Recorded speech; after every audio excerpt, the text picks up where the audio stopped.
Good evening, good evening, good evening. We are going to call this meeting to, what are we calling it? To order, I know, but I'm just not used to being in person. So the Zoom in the room, we always joke. But welcome to today's REDI Commission. And I am your chair, Tiffany Baker, and I call this meeting to order. And so we will start with the flag salute. Commissioner Pastorian, would you lead us in that, please? Thank you, Chair Baker. Well, this is kind of an honor and a privilege to do this in person tonight. So if everyone will please stand and face the flag with me. Please join me in the Pledge of Allegiance. I pledge allegiance to the flag of the United States of America and to the republic for which it stands, one nation, under God, indivisible, with liberty and justice for all. Thank you very much. And so we'll do the roll call, but today, since we are in person, we're going to do the roll call, and I want to give my commissioners an opportunity to introduce themselves in this forum. Welcome, commissioners, and thank you for your service. And I will start with introducing Erica to do the roll call. Of course. Chair Baker. Here. Commissioner Faulkner. Here. Commissioner Harris.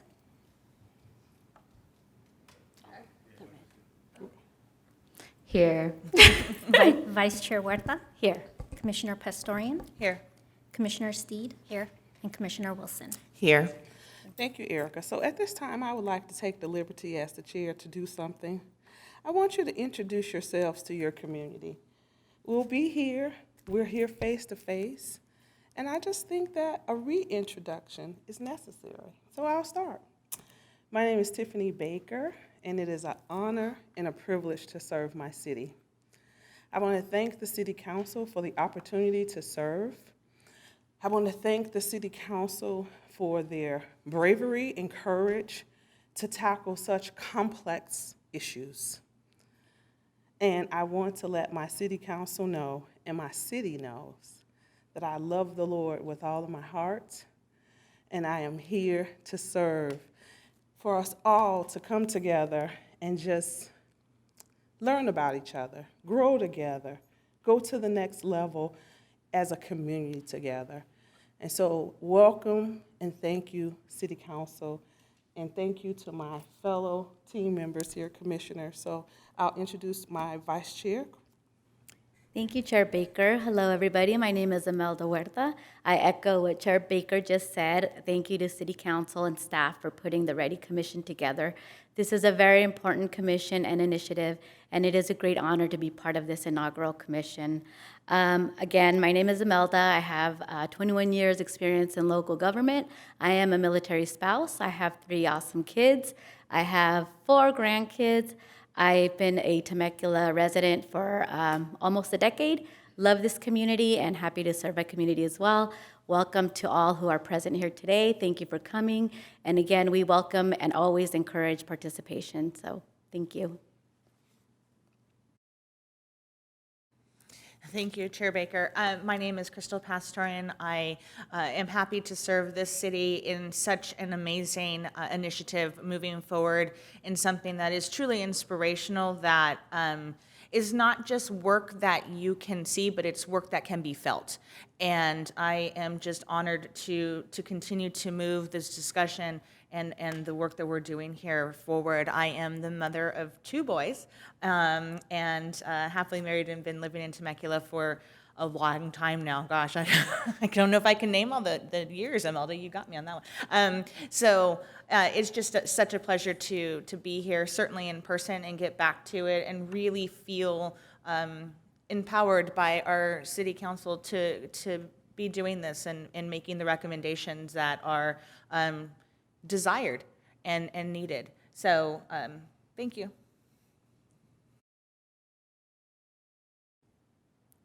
I thought you were going to go back that way. Good evening, everybody. My name is Jackie Steed, and I am a local realtor here in the Valley. I have lived in the Valley about 21 years. I have 2 sons and a very supportive husband. And I am originally from Ireland. I'm an immigrant. And I love that the city has put together this commission for so many reasons. It's important for us to have very important conversations. It's important for us to live together, to love each other, and to learn from each other. And that's why we're all here. You will definitely tell from being part of these meetings and from listening to these meetings that we've only got one message, and it is that we're all one people and that we're here to support each other. So thank you.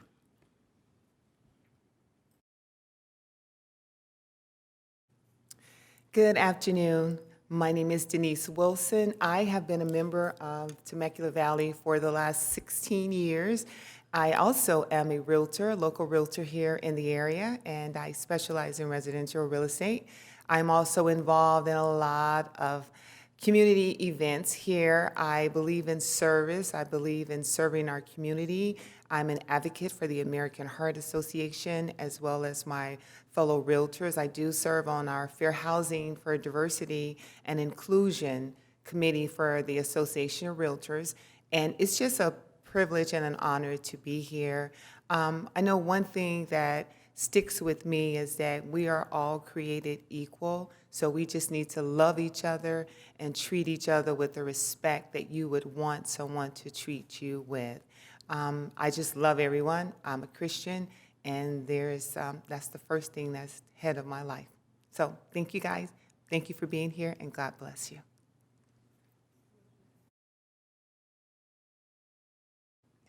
Hello, everyone. My name is Ivy Harris. I moved to Temecula when I was around 4 years old. So I went through kindergarten, elementary school, middle school, high school, and eventually went away to college in Berkeley, San Francisco. I'm very proud, go Bears. And this work is deeply personal to me, and I believe it's such an immense privilege that I get to sit here before you today and represent the members of the community who historically have not felt heard or seen. And I'm happy that in general in my life, I can move towards a path in which I can fight for, in this case, equity and justice for all individuals, and just speak honest and openly about what could be done in the future to make Temecula, in this case, a better place for everyone. Again, thanks the City Council for creating the REDI Commission. It is a great and it will be a useful tool as we move forward. I'm so happy to be here today with everyone who's extremely passionate about loving and caring for everyone in this community, and that's at the heart of everything that we do, is caring for everyone and ensuring that everyone that can have a life in which they are comfortable and they feel comfort in everything that they do, and they feel loved by their community members for who they are authentically. So that is a little bit about myself. Thank you. Thank you. And I got a loud voice, so let me pull back. First of all, I want to thank you for being here tonight. I want to thank you for the opportunity to serve on the REDI Commission. My name is Eric Faulkner. I've been a citizen of Temecula for 20 plus years. Both of my kids were born and raised here, graduated from Great Oak High School, as I served in the United States Navy for 27 years before I retired in 2014. Upon retirement, I loved working with veterans and wanted to continue to be able to support them in my role outside of the military, so I ended up working for the Veterans Administration, where I worked to improve the veterans' experience in my job across all administrations within the VA. So why is this important to me? It's important to me because this commission is a commission that's ready, just like the title. It's a commission that is centered around ensuring that all people in this city feel like they belong. And sometimes that's a position where some people may feel marginalized. This is not specifically towards our duties are not specifically toward anyone specifically, but everyone as a whole. That means the elderly, that means our children, our youth, it means our disabled, that means people of different cultures, people of different religions, people with different points of view. This is not a commission built on supporting one specific demographic of the city. This is a commission that was built to make sure that our citizens feel like they belong in the city of Temecula. That's what this commission is about. And that's the reason I'm a part of it, and that's the reason I wanted to get engaged with it. So we look forward to continue to work with you, not against you, but work with you as we continue to move the city of Temecula into a space where we all our citizens, no matter their political position and no matter what walk of life they come from, feel like they belong in this city. So that's why I wanted to join this commission. That's why I'm passionate about it, and that's why I'm engaged in it to the fullest. So I want to thank you, Madam Chair, for the opportunity to address our citizens, and looking forward to continuing this work. Thank you. Thank you so much, and I apologize. It is remiss of me. I didn't even say that I am married. I have a lot of kids that I've adopted, and there's my handsome husband and my gift daughter there. Thank you all for allowing me to serve, and I would like to echo what Commissioner Faulkner said. I would like the community to know that we have no voting power, and so although you give us your recommendations, bring them. We will take them back to the City Council. That is the extent of our power. We can't change anything. We can't do anything. What we can do is lend our voice. What we can do is give input in our wisdom. And for me, you will be getting the wisdom of the Lord, because that's the only wisdom that I walk in. And I just want to make sure everyone knows that. So as much as you tell us, we will take it back, and we will also echo your voice with the City Council, as I have done as your chair already. And we want to thank City Council Alexander for joining us tonight. Thank you so much. Welcome, welcome. So good to see you. I'm going to turn it over to Erica for public comments. Okay, so we have a mixture of public comments. We have 3 comments on non-agendized items, 1 comment on business item number 2, and I have 2 emailed public comments. We can go ahead and begin with the non-agendized public items. The first speaker is Bob Cowell, to be followed by Mark Lane.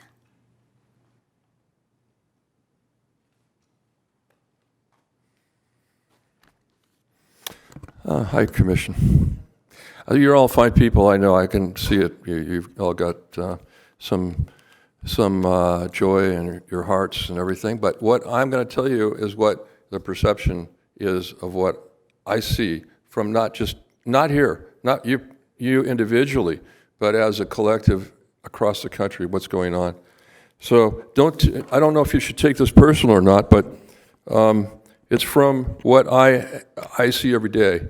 So some people say inequity is due to years of slavery and discrimination. Now people loot stores and call it equity. People kill cops and they call it equity. They lock up white people for doing their jobs while letting people of color free, and they call it equity. The head of the National Teachers Union said, teaching critical race theory is teaching the truth. She is a Marxist. Her truth is looking at this country and seeing everything bad. I can look at each one of you and make a bias against you or any reason I choose, or I can do the opposite. So I think I like all of you because of what you said. So I love America. She seems to hate America. She's biased against it. So she has her own bias there. Slavery exists today throughout the world, and that's something we should all concentrate on, is ending slavery, especially human trafficking.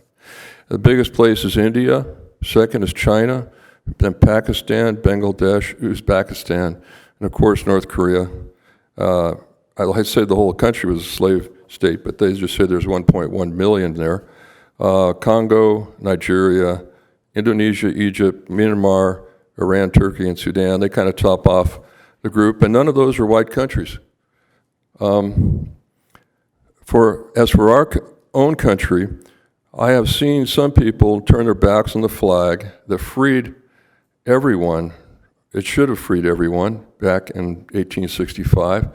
Juneteenth, of course, was about a general going into Texas and freeing the slaves there. after the Civil War because the Democrats in Texas didn't want to free the slaves. Johnson came in and stopped that, President Johnson of 1866, when he did that. At this point in history, we were on the road to full reconciliation of all persons in America as accepted, as equal, until more recently. Even with that, we have been doing better and better, and systemic racism is now gone or almost gone in America. Let us continue as it is. The races are succeeding now. All races are succeeding now. Left needs division to control us. Excuse me, Chair Baker, that's 3 minutes. Is it 3 minutes already? Yes. Okay, thank you. Thank you so much. And I do apologize, Chair Baker, I did not read the rules for public comments. I'm going to go ahead and do that now. Yes, please. A total of 30 minutes is provided for members of the public to address the Race, Equity, Diversity, and Inclusion Commission on items that appear on the consent calendar or a matter not listed on the agenda. Each speaker is limited to 3 minutes. For all business items on the agenda, each speaker is limited to 5 minutes. Public comments may be made in person at the meeting by submitting a speaker card to the secretary or by submitting an email to be read aloud into the record at the meeting by the secretary. Email comments must be submitted to erica.ramirez@temeculaca.gov. Email comments on all matters, including those not on the agenda, must be received prior to the time the item is called for public comments. Email comments shall be subject to the same rules as would otherwise govern in-person public comments. Our next speaker is Mark Lane, to be followed by Dario Bianchi.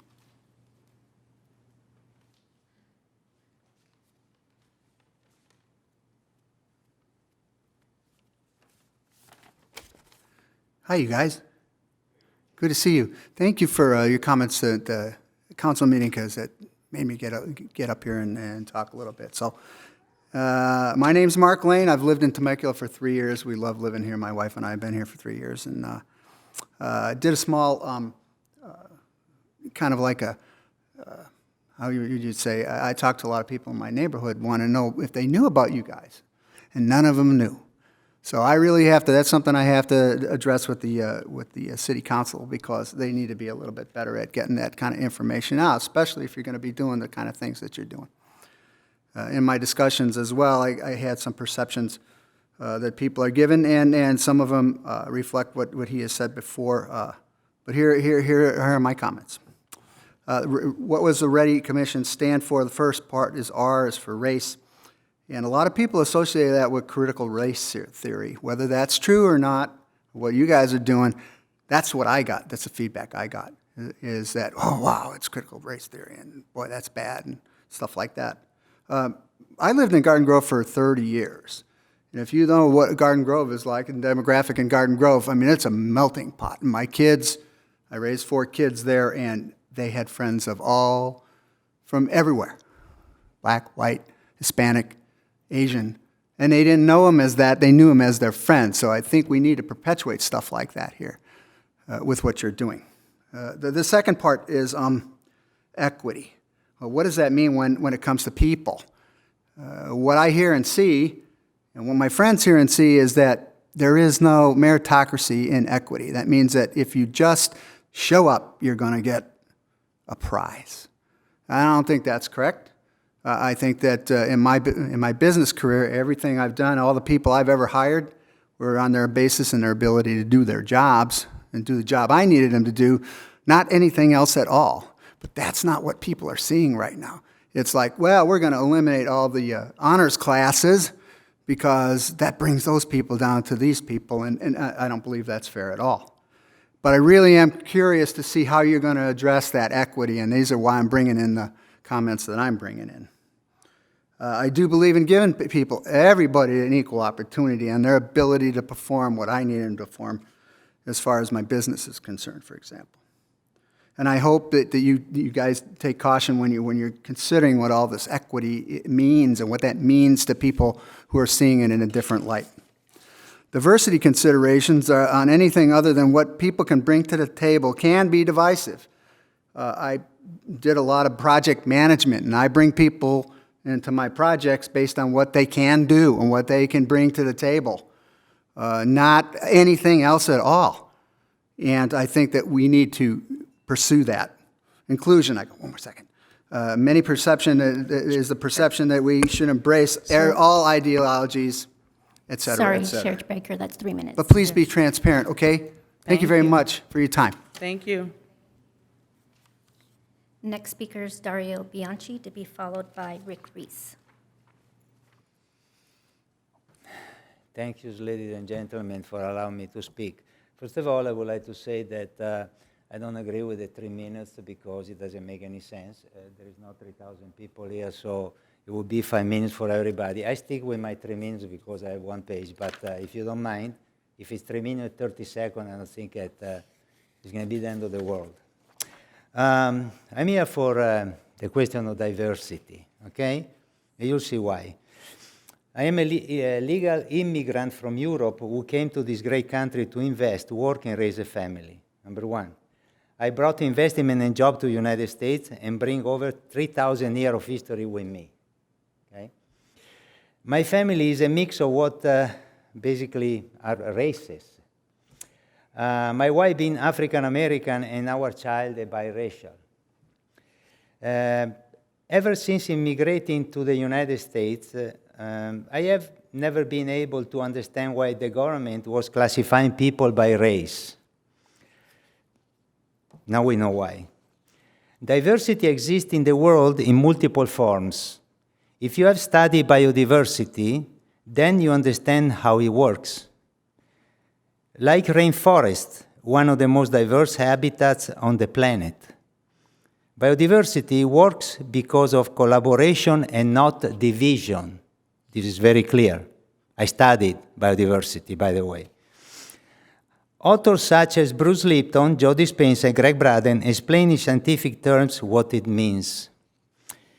An introduction to CRT is unlike traditional civil rights discourse, is a question the very foundation of the liberal order, including equality theory, legal reasoning, enlightenment, rationalism, and neutral principle of constitutional law. It is applied in political form that has been popularized most notably as anti-racism by Ibrahim Kendi. CRT holds that racist discrimination against white is a positive social good. I don't feel good, if you don't mind, okay? Now I am looking at myself. I've been married for over 35 years to a fantastic African-American woman, which is right there. Yet, I am a racist, because I'm white. It's clear, no? Of course, this doesn't fit the political correct agenda of the real racist people like Ibrahim Kendi. I quote Kendi here. The only remedy to racist discrimination is anti-racist discrimination. The only remedy to past discrimination is present discrimination. The only remedy to present discrimination is future discrimination. Excuse me, Chair Baker, that's 3 minutes. Okay? It is what you want for this community. The philosophy is promoting a new kind of racism against white, Asian, and whatever other group might be next.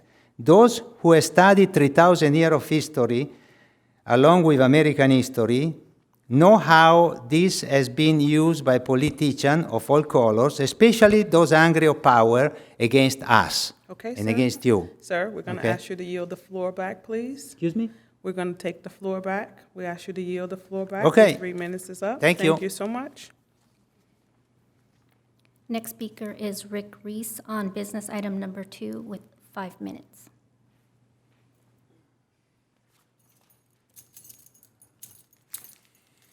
Hello, Commission. On January 14th, 2021, the members of this commission swore an oath to uphold and defend the U.S. Constitution and the Constitution of the State of California and to bear true faith and allegiance to the same.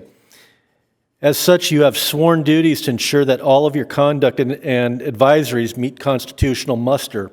This means that despite many of your suggestions that there should be equitable outcomes and results for business operations and programs conducted by the City of Temecula, you must faithfully respect and uphold the constitutional rights of all people before the city. This includes First Amendment freedoms, Fifth Amendment and 14th Amendment due process and property rights, among many others. When this commission was in the process of being formed, I vocally expressed my concerns and reservations to my city council representative, Mayor Marianne Edwards, that this commission could quickly turn into a solution in search of a problem, and that this body could become a runaway political train. I've been alarmed that some of the aspects that this commission is considering come from such dysfunctional cities like Portland, Oregon, Minneapolis, Minnesota, Seattle, Washington, Chicago, Illinois, San Francisco, and/or Los Angeles, to name a few. These metropolitan hellholes are prime examples of failed urban policy, and there's nothing, I repeat, nothing that should be adopted from any of these cities. These cities should all serve as examples of what not to do. People relocate to Temecula fleeing from these dysfunctional hellholes. You would be foolhardy to advise the city council, and by extension your very own neighbors here in Temecula, to replicate the programs and policies from someplace like Portland, Oregon, where daily mob riots occur and businesses are routinely looted and burned with impunity. If you're looking to address what you call issues of equity, then you must also temper this with the knowledge that your actions must also bear constitutional faith and allegiance. President Calage Coolidge once wisely stated, "Don't expect to build up the weak by pulling down the strong." You're not creating equity by lowering the standards here in Temecula. All you would be doing is spreading the misery of cities like Chicago, Portland, and San Francisco by bringing these pathologies home to our community. This term equity is quite a misnomer. The E in REDI really ought to stand for equality, as it is the cornerstone of our constitutional republic, in that we are all created in the image of our Maker, and that we are all to expect equal treatment before the bar of justice and government deliberations.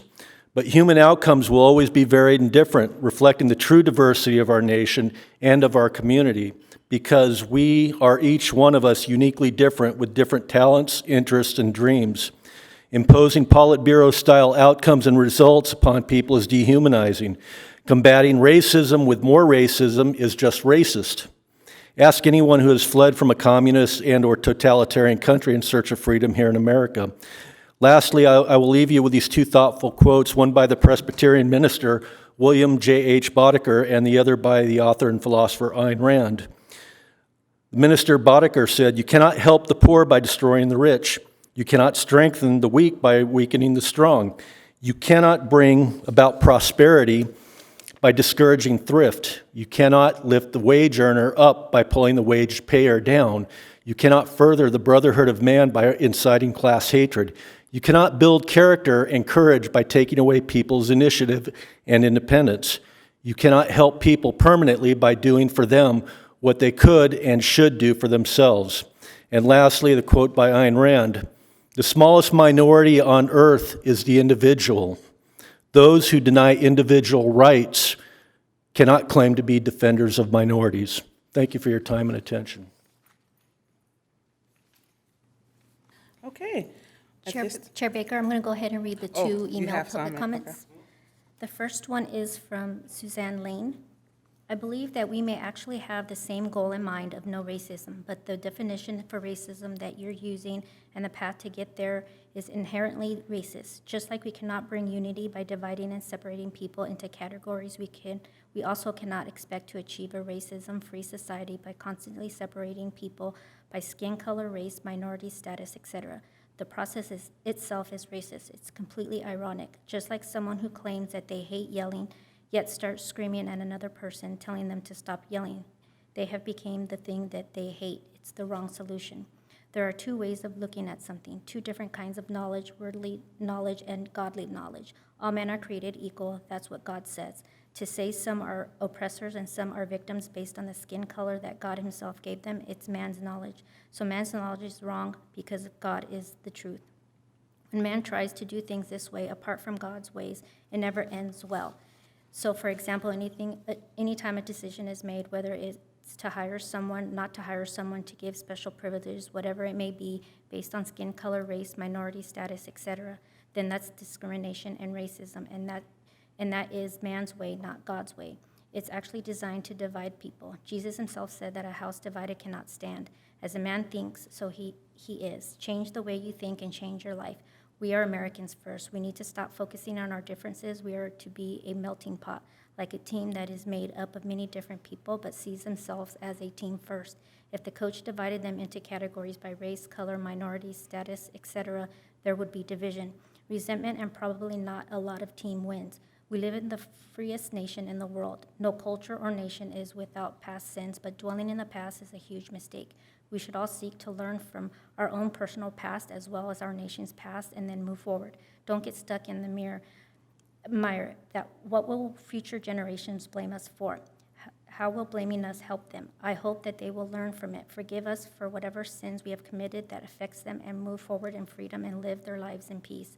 Racism is fundamentally satanic, and racism is not actually a race issue. It is a heart issue. People need their hearts changed. They need to hear the true gospel of Jesus Christ, the truth that we are all created equal and we are created in God's image and are precious to Him. That God paid the same price for all of us, as when they know and believe that Jesus bore the wrath of God in their place on the cross and they turn from their sinful ways, He gives them a new heart. When God gives you a new heart, then your thinking starts changing, your acts start changing. You will know the truth, and the truth will set you free. The next and last public comment is from C.B. Holmes. Since learning about your commission not long ago, I was curious as to how many other residents knew about it and what thoughts they might have. Here's what I discovered. After informal in-person canvassing of Temecula residents in my neighborhood and in town, many questions arose along with significant misunderstandings that equity means the same as equality. So right out of the gate, that obviously needs to be much more adequately addressed and clarified to the public before adding an equity value. Here are the most common questions from Temecula residents that you can address regarding equity. Why choose the word equity instead of the word equality? What is the intended outcome of adding an equity value? How would this affect all lives of all Temecula residents? Why does the Temecula Quality of Life Master Plan need to be altered to add an equity value? Are you aware that equity has been used historically to install socialist, communist, and even Marxist agendas, and especially to residents who have fled those regimes to secure freedom in America, like my family? The word equity represents the misinformation propaganda that leads to racism, oppression, and tyranny. To them, it is no less than an existential threat. Words matter, and that is a reason enough to choose a more democratic and socially conscious word for the inclusion of all residents of Temecula. Here are the questions regarding the REDI Commission itself. Please note that almost all of Temecula residents had no idea about the creation of the commission. As an unselected commission that advises our elected city council, what informs your advice? What materials do you use for reference? Which books, documents, news sources, etc. are aligned with your ideals that you are using to influence our elected city government? Our elected city officials have sworn an oath to uphold the Constitution in order to have any kind of advisory role over them. Have all of you sworn an oath to uphold the Constitution? What kind of civics training or constitutional knowledge do you have to qualify you to advise an elected governmental body who has sworn an oath to uphold the Constitution? Overall, it is clear that the REDI Commission needs to provide more transparency before it can advise our city council, especially regarding the alteration of the QLMP that affects all residents. It should also be noted that transparency demands more than website postings to create a commission in the middle of a pandemic when most residents were almost solely focused on COVID-related information. It has the appearance of something being slipped in with most residents were not looking, and the current lack of general awareness about it seems to prove that out. That's it. Thank you so much, Erica. I would like to say, we don't know what critical race theory is. We're not teaching critical race theory. We're not teaching anything.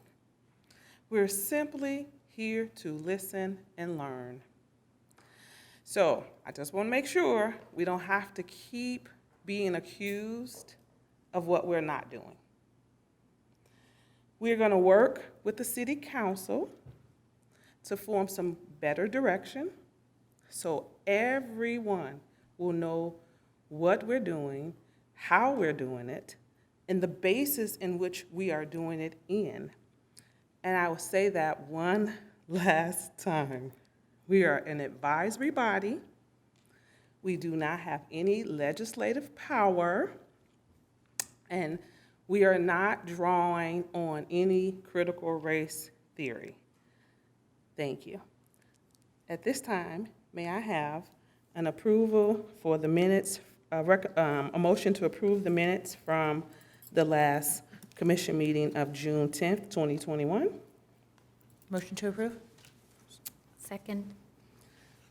Oh, we can do all of, what do we have to do here to do the roll call? I'll call, Oh, good, we don't have to do any, oh, praise God. Okay. so I did get the motion by Pastorian, but I missed who had the second.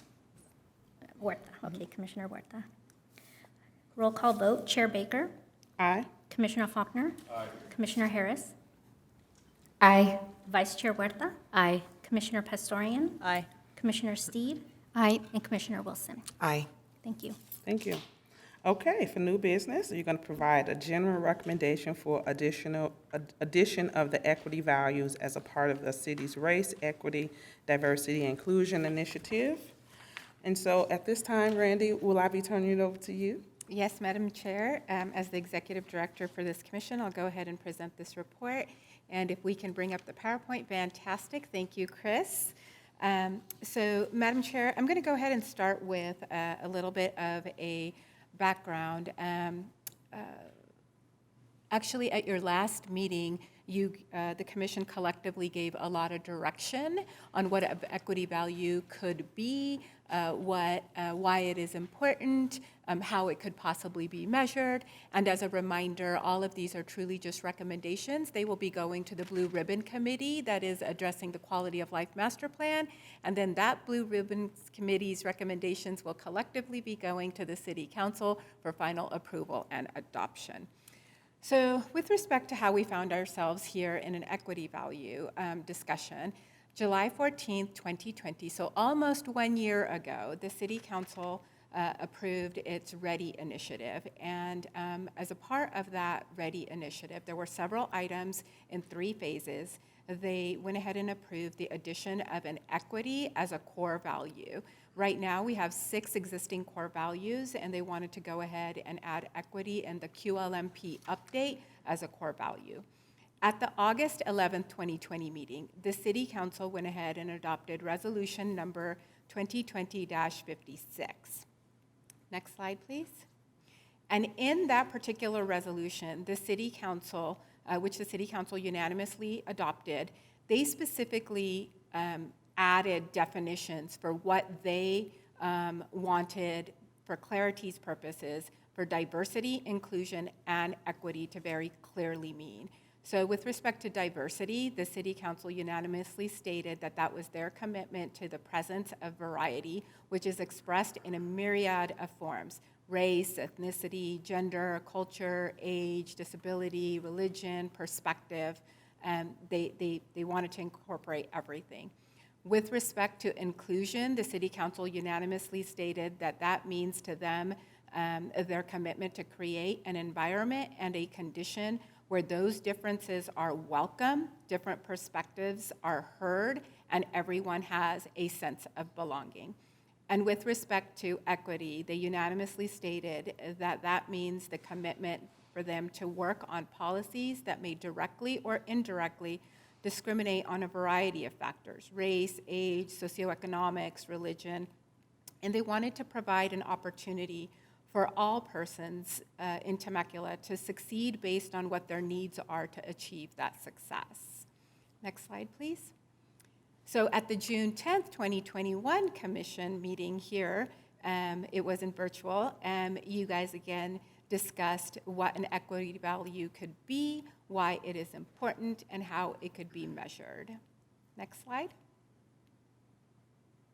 Now I want to take a couple of slides to restate the specific things that we heard from you over the course of 2 hours.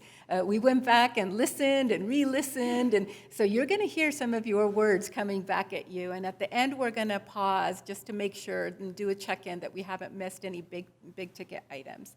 But we heard from you, you want to meet people where they are. You want to create a standard of behavior for the future. You want to make sure that various barriers that affect people differently, that we understand that that you understand that various barriers affect people differently, creating different needs. Provide various tools and resources to meet those different needs of different people. And you understand that success is measured differently for different people. You want to make sure that we empathize and listen to people, that we have compassion for people centered on trust. You wanted to provide various levels of support based on individual needs and abilities. You wanted to be inclusive in social and economic opportunities based on identified needs. You wanted to engage all the voices, respecting human dignity, valuing people, ensuring residents that they matter. You wanted to make sure that everybody understood the difference between equality and equity. You wanted to engage diverse members of the community. Once identified, you wanted to close the gap for inequities. You wanted to understand that equity is, in fact, an actionable term and a verb through which inclusion is actually achieved. You wanted to identify and eliminate indirect and direct policies that discriminate programs. You wanted programs and services that are not inclusive. You wanted to create resources for people to help them create the life that they want here in Temecula. You wanted to empower people with economic opportunity, which was actually a tie-in to our existing prosperity value as well. You wanted to understand that social opportunities, ability to heal and acknowledge the struggles of individuals and families in the community. You wanted to educate residents to ensure that they know what's going on and how they can be included through various pathways. You wanted to foster a sense of belonging, access, and opportunity through various cultural experiences in the community. You also wanted to build an inclusive culture with engaged residents so that all feel welcome and a part of the community as a whole. You wanted to promote the elimination of barriers that prevent the full participation of all residents. You wanted to support the advancement of the underrepresented through specific strategies, improving the quality of life of all residents. You wanted to focus on the interconnectedness and togetherness of residents, creating a community of belonging. You wanted to provide the tools and opportunities for residents to feel equally involved, engaged, and represented. Other noteworthy comments from the last meeting is you were very clear that what is being measured is the people. Inclusion is, in fact, the measurable goal. And the types of measurements, you wanted to point out that it could be qualitative or quantitative. The qualitative could be measured through surveys and such, whereas quantitative could be measured through data. You were focused in on the overall quality of life of residents.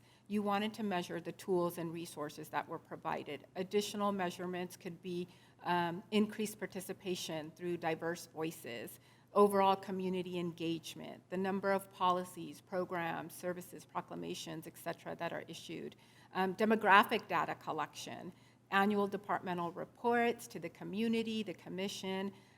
You wanted to identify types of data that is actually collected. We talked a lot about data that is already present, and you wanted to tailor that data to be responsive to the equity value. You wanted to include accountability mechanisms, and you wanted to make sure that we identify disproportionate impacts through the actual data. So that, you guys said a lot at the last meeting. And we had to go back a couple different times to grab it. But I want to make sure and stop at this time that there's not any big ticket items that we somehow missed in that conversation. And I'm not seeing anything right off the bat. Okay. So with that in mind, and I actually took the liberty of what is on the screen is actually right next to you in bigger font as well, so that you don't have to read the screen if you choose not to. But it was really important to, in the draft equity value, go ahead and start it out with the city council direction. So that first 3 sentences, the city of Temecula supports the fair and equitable treatment of all human beings in a just society. The city recognizes the role it plays in fostering a healthy and prosperous environment for all residents of Temecula and commits to the meaningful advancement of equity, diversity, and inclusion in its community dialogue, services, programs, and policies. That is actually verbatim directly from the City Council resolution that the City Council unanimously adopted last year. So we thought that was really important to start with that. The next paragraph is actually our best attempt at condensing those slides. And then the last paragraph is the measurement piece.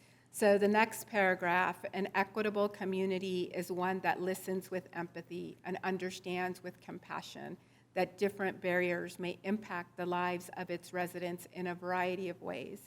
To minimize these impacts or remove barriers, specifically tailored tools and resources are provided to residents and businesses, including those that are underrepresented, ensuring that social and economic opportunity is achievable for all members of the community.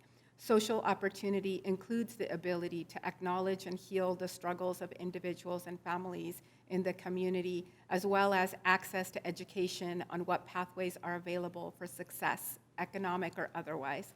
Support is provided through needs-based assessments created with the full and inclusive participation of the diverse community, and once identified, inequity gaps are closed through appropriate resource allocation and enhanced program and service delivery. Policies are regularly reviewed and updated to ensure community satisfaction and a high quality of life remain at the forefront. Such an environment fosters a sense of belonging through various cultural experiences in the community where all residents feel welcome, engaged, and a part of the whole. That is the condensed version without the measurements. And then the measurement piece is that equity is measured through and by the people. Inclusion is the measurable goal, whether it is quality of life measurements through a survey, community engagement metrics, annual reports, or the number of participants in specific programs. Qualitative and quantitative data is the key to accountability and the equitable delivery of programs and services to the community. To this end, an equitable community consistently collects and shares data with the community it serves in a manner that is readily accessible and understandable. In all that it does, Temecula strives to be an equitable community. So that's everything, our first attempt at everything you guys said to put it in there. So now we are, we can go section by section and see if you guys want to wordsmith anything, or you have big picture thoughts, or if you want, if we totally missed the point and you want to send us back with more direction, we can do that as well. So the first portion of this, again, is the piece from the City Council. So is the commission okay with starting out with that City Council? I am, yes. Okay. Sure, yes. Okay. So what would you like us to do? So at this point, I think this is a good point, a good place to go ahead and, actually, let me finish my couple of slides, and then we'll come back and we'll go through this paragraph by paragraph. Okay, so, Chris, if we want to go to the next slide. And the next one. And the next one. Okay, so again, the process for adoption of the equity value, the City Council has charged the REDI Commission with drafting the equity value to be included in our QLMP update. The REDI Commission has now given direction, and we will be finalizing tonight a draft equity value to be forwarded to the Blue Ribbon Committee assigned to the QLMP update. The Blue Ribbon Committee, we actually have a representative, Commissioner Wilson is on that particular committee, will provide all of the QLMP recommendations, including the equity value, to the City Council for final review and approval, and then the City Council will go ahead and approve the final equity value and QLMP update. So on the last slide here, we are now asking Chair Baker if you can go ahead and facilitate any comments or questions or discussion on the draft equity value and discussion of the draft equity value. And then at some point, we will go ahead and need a motion from you all to go ahead and approve the draft equity value with direction to send it forward to the BRC. And if it's helpful, Chris, if we can go ahead and put the slide up with the full draft equity value, that would be great. That is actually slide number 12. Thank you. And with that, Madam Chair, it's all yours. Okay, this is a lot to have all ours. Okay, Commissioner Harris, I'm just gonna call on you first because I see you have the notes and you the Berkeley scholar in here, you know. People want to hear your credentials, so let's start with the credentialed. You all got to know, I'm a ham. I am a ham, and if we're gonna do this work, we need to have fun. Because it's so much stress, we got to be able to laugh and have a good time, or you can't sit in my meetings if you can't have a good time. So, come on, beautiful. Yes, of course. She always makes it a good time. We can serve and have a good time. I think that we all have the goal of making this feel like a very collaborative space, that we're all kind of in this together to reach the potential goal here. But she was right. I just wanted to make note of the second sentence of the second paragraph. It's not going to make sense, and that I will leave to everyone else, just changing some of the words. But I wanted to, I have my notes here. I have to minimize these impacts or remove barriers, specifically tailored tools and resources are provided to residents and businesses, including those that are underrepresented. I wanted to change that to specifically, or something that was a little bit more concise, because when I think about equity, to me, it's really implementing equitable policy. You're in the pursuit to alleviate and resolve the systematic and historical barriers that some individuals have faced. So I want to make sure that compromises the majority of our goals. Of course, we want the entire community to be equitable, but we also, I think, need to understand and recognize that historically that hasn't been the case, and there are specific communities, minorities who have been affected by this differently, disproportionately affected by policies that weren't necessarily tailored towards them. So I just think changing to specifically, we could work through it, but just something that would be a little bit more concise. Instead of including, it should be, this is our main goal, working with individuals who are underrepresented. So I know that we already use specifically, so I mean, we could work together as a group to wordsmith something that's a little bit more, I guess, specific and not repetitive, but I just think that we should highlight that point. Okay, commissioners, does anyone have any suggestions or feedback for her? Well, along the lines of that sentence, I would like to change it to where it says to minimize these impacts or remove barriers, to minimize these impacts and remove barriers instead of or. I know that's minor, but I think that's more impactful. Okay.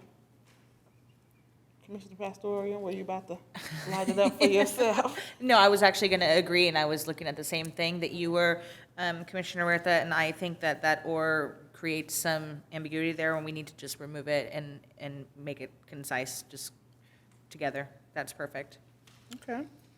Anyone else? Commissioner Steed? Commissioner Harris, if you can be more specific. I mean, this is definitely a conversation, so I really am trying to understand exactly what you're saying.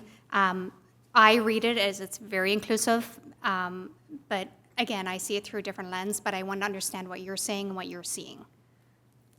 And while you're saying it, I want to understand too. Okay, good. You know, I want to understand as well. Sorry if I wasn't being exactly concise, but I could frame my way of thinking, and it could be a different word, but when I'm saying including those that are underrepresented, I'm thinking of equity as something that is very poignant, that it's supposed to address those who have historically been underrepresented. So I would just like the language to begin there and then speak more broadly on being for everyone else. So specifically focus on those that have been Underrepresented. underrepresented. I just don't want it to seem as an afterthought with Right. the including these individuals. It should be specifically these individuals Right. and then, the general population at large, really targeting and making it important that we address inequalities first and most importantly. And in that way, we could make society more equitable.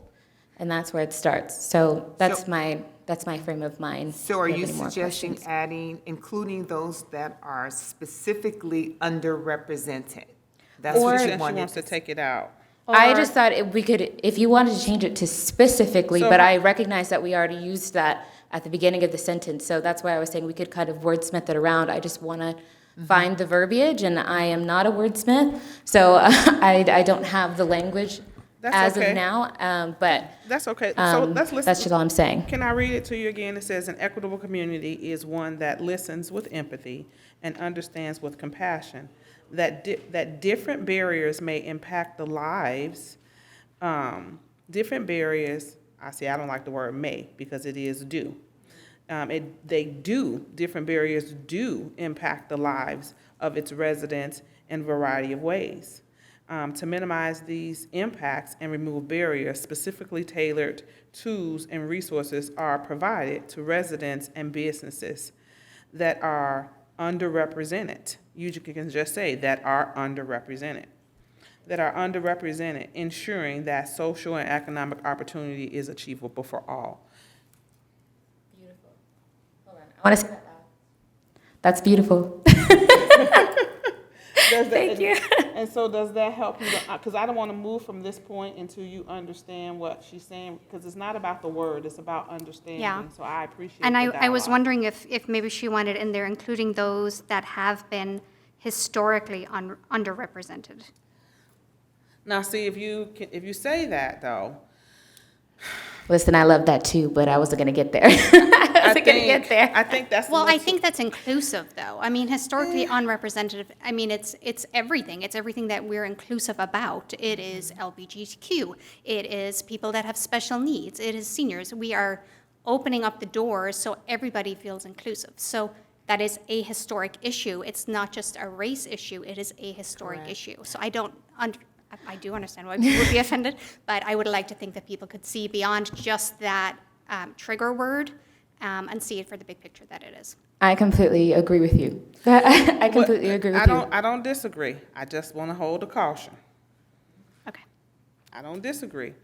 But I'm going to remind you, Commissioner Steed, of your caution of using language that's palatable. Yes.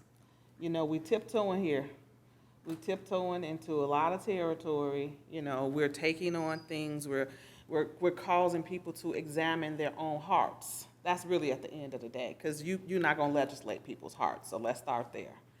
But if you make people have to admit something that they don't feel responsible for, then you create an opportunity to argue. That's what's happening right now.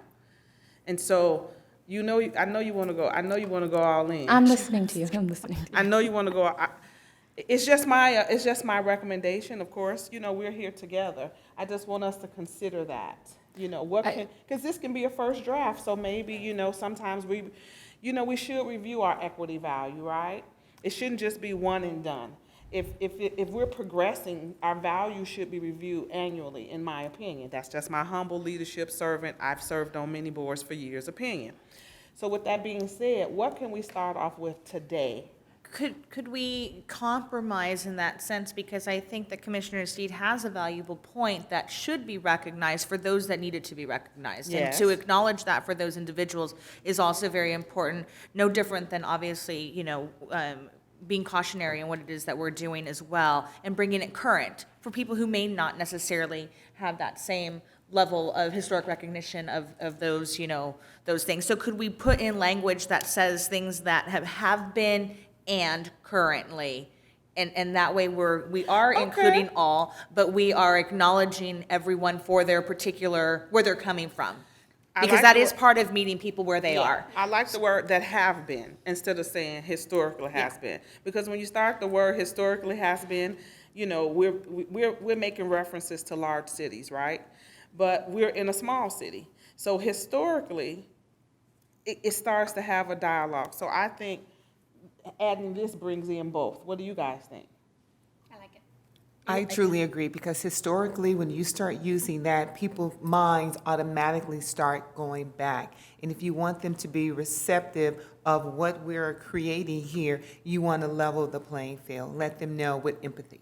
Yeah. Yeah, you, You want to level set, yeah. I respect all of y'all's opinion, and I truly agree with what we're trying to do here. I feel differently. That was actually the first thing that I wrote down on my notepad, and I was hesitant to say it, so I really appreciate Commissioner Steed bringing it up, because I think we have a responsibility, and we were chosen from the City Council to be honest, and I think the best way to move forward is being honest about what it looks like to move forward. And to move forward, you have to address that there has been historical inequalities that have impacted individuals differently than others. And once you address that, you can move forward. And So how do we do it? What did we say now? We came up with some, so we use gave. that. I'm just arguing for you guys. No, We we could want use to a give you different what you language. want. We just want to give you some better words. So do you like the, you know, so we were saying, what can we use as a word that, so did we have a statement? Did you give us a Well, statement? I don't know that I give you a statement, but I mean, gave you words that What you. words, what words? So see So how have, how does that this- have been That and. have been and, how Right. about that? That Madam have Chair? been and currently. Huh? Madam Chair? Yeah. Can I go ahead and just read the sentence as I have it after, because I think I got everybody's. Okay. So the first sentence is changing to, an equitable community is one that listens with empathy and understands with compassion that different barriers do impact the lives of its residents in a variety of ways. Yes. The second sentence is to minimize these impacts and remove barriers. Specifically tailored tools and resources are provided to residents and businesses that have been underrepresented, ensuring that social and economic opportunity is achievable for all members of the community. What do you think? Tell us your honest opinion. Yeah. Oh, I feel like I've been pretty honest about my feelings. I think that for the general consensus, it's a good idea that we do have language that looks back. My preference, just on the record, is I would put historical and systemic, but I know that we are meeting people where they are. I think that it's a conversation starter, and we're here to have conversations and open dialogue about how the city could be more equitable and how we could acknowledge people's histories and how they move through life. So I would go as far as historical and systemic, but I value, respect, and recognize the looking back and moving forward aspect of it as a place where we could all meet each other. So I appreciate that's where I that. am. I appreciate that. Commissioner Faulkner, I know you're closest to me, so I can't see him. Commissioner Faulkner, do you want to weigh in here on this aspect, or? Yes. Go for it. No, I just wanted to say that conversation was a good one to have.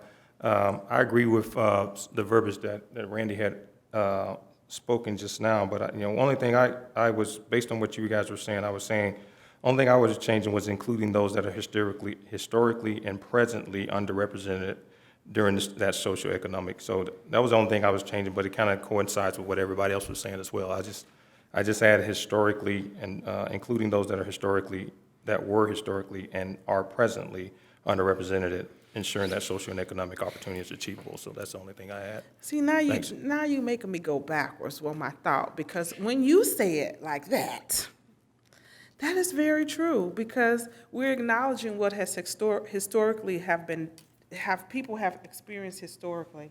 And it doesn't matter whether you're from this city or not. You live here now.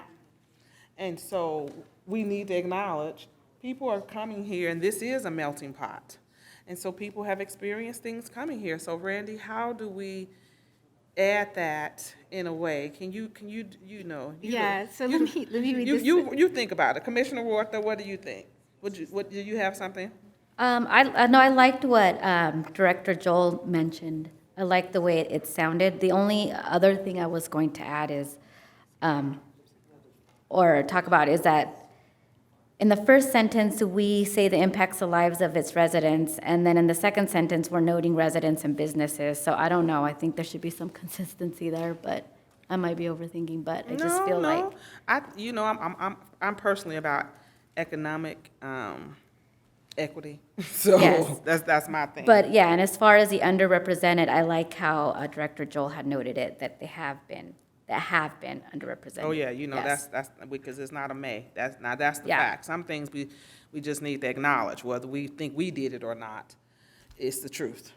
So Chair Baker, with Commissioner Faulkner's added language, I have to minimize these impacts and remove barriers, specifically tailored tools and resources are provided to residents and businesses that have been historically and presently underrepresented, ensuring that social and economic opportunity is achievable for all members of the community. I thought sorry, I think the previous version was that have been and currently. The previous version is just that have been underrepresented. The adding part is tailored tools that have been historically and presently underrepresented.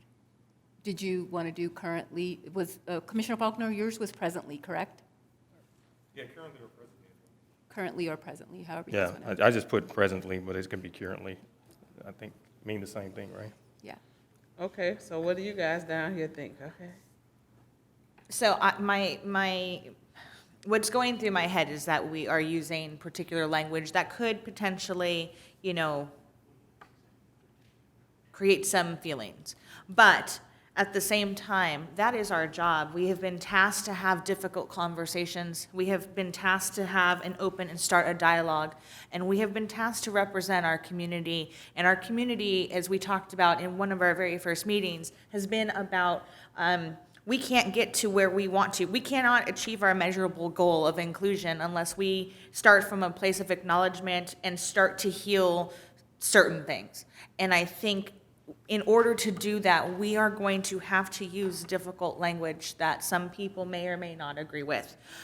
But we are meeting our community halfway, and we are collaborating the way that we would want. We are modeling at this point what we would want to see in our community. Yeah. And that is the collaboration of meeting them halfway and saying whether you think that historically affects you and that's where you're coming from and where you are and how you have been underrepresented, that may be that person, but we're also saying presently and currently today. Maybe you don't have the historical background or anything like that, but you are currently or presently being underrepresented. So we are affecting that collaboration together.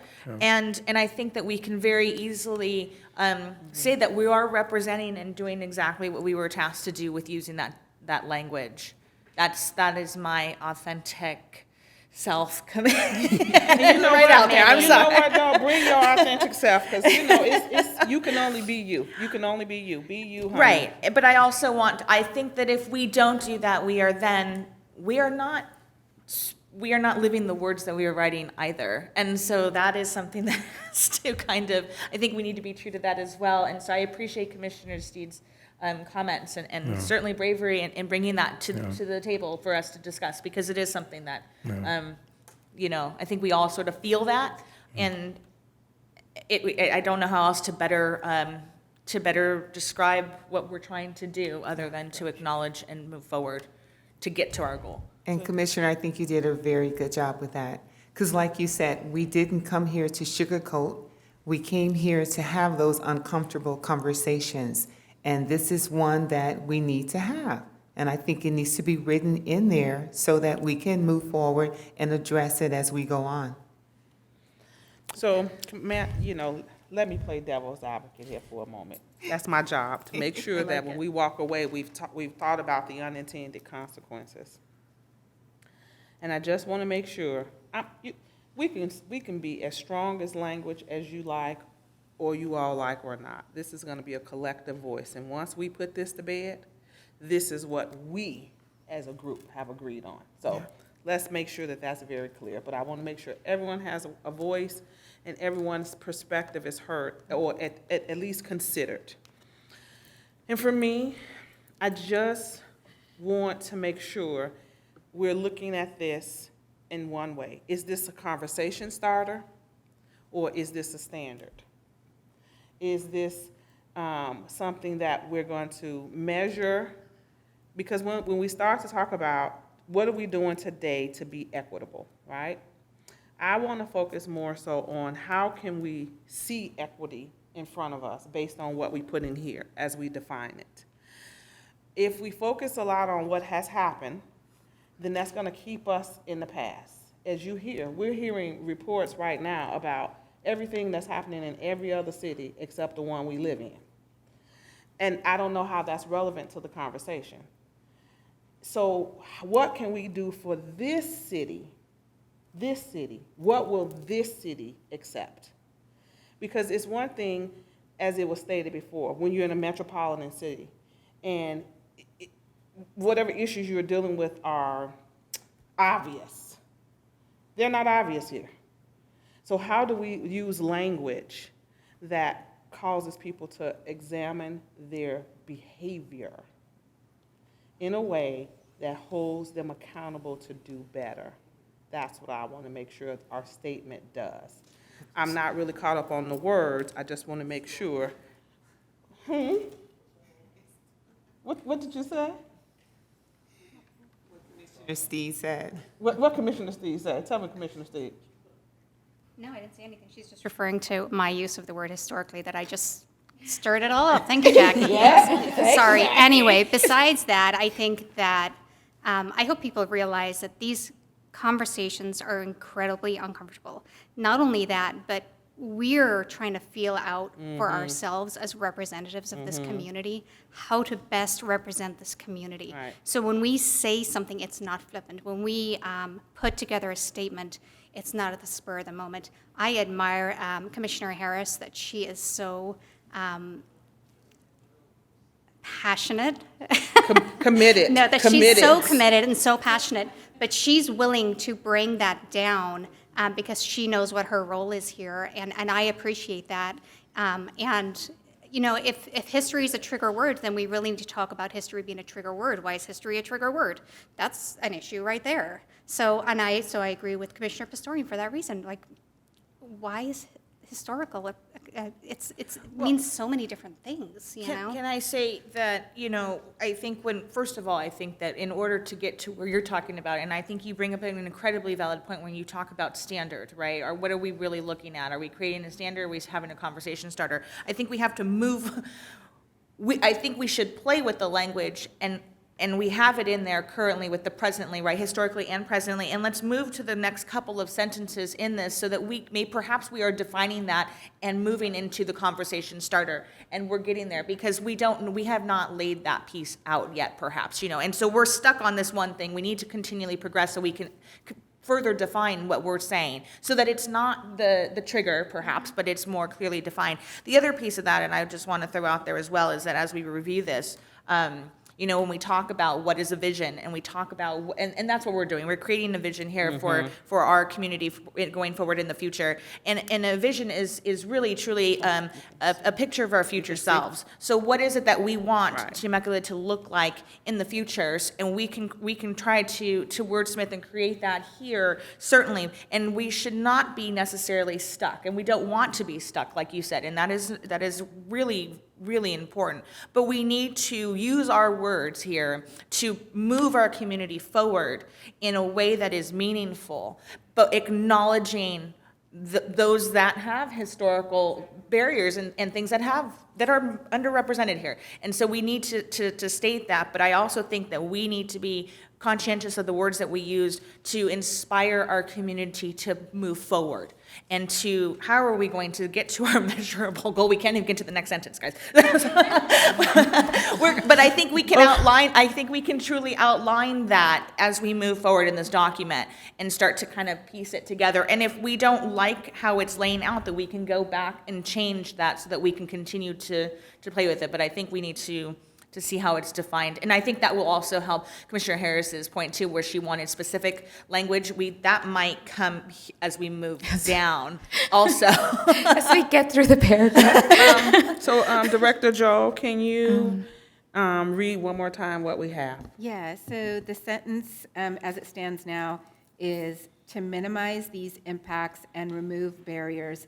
Specifically tailored tools and resources are provided to residents and businesses that have been historically and presently underrepresented, ensuring that social and economic opportunity is achievable for all members of the community. Okay. Can I interject for just a quick moment Sure. before we move forward? Just so right before we move forward, because this topic comes up a lot, and I'm just referring back to Chairwoman Baker's comments, just about us listening a lot to what's happening in other cities and how we're not seeing it happen in our city. And as I've sat on the commission the past 6 months, we've had a lot of those conversations about looking outward and not necessarily inwards. I think that our city is great in so many ways, but there are specific incidents where people have been hurt by discriminatory instances, and there's genuine pain. And those experiences are very specific to those individuals. And I've experienced it within my family, I've experienced it with my friends, as the climate, I think, of the entire country and a lot of the world has changed, and it's become a little bit more hostile. And I think as we look outward and we address other cities and other situations, we too have a lot of healing to do before we move forward. And just addressing the historical before we move down the paragraph and speaking about how we want the community to engage with the language that we're using. I think it's a great conversation starter and a conversation that needs to happen, but also I think that language will be useful as our city council moves forward in creating policies, having historic before they create policies that will affect a lot of different people, and being able to acknowledge that it might affect another individual differently because they have a different past, they have a different experience, as we begin to create policies that move us forward.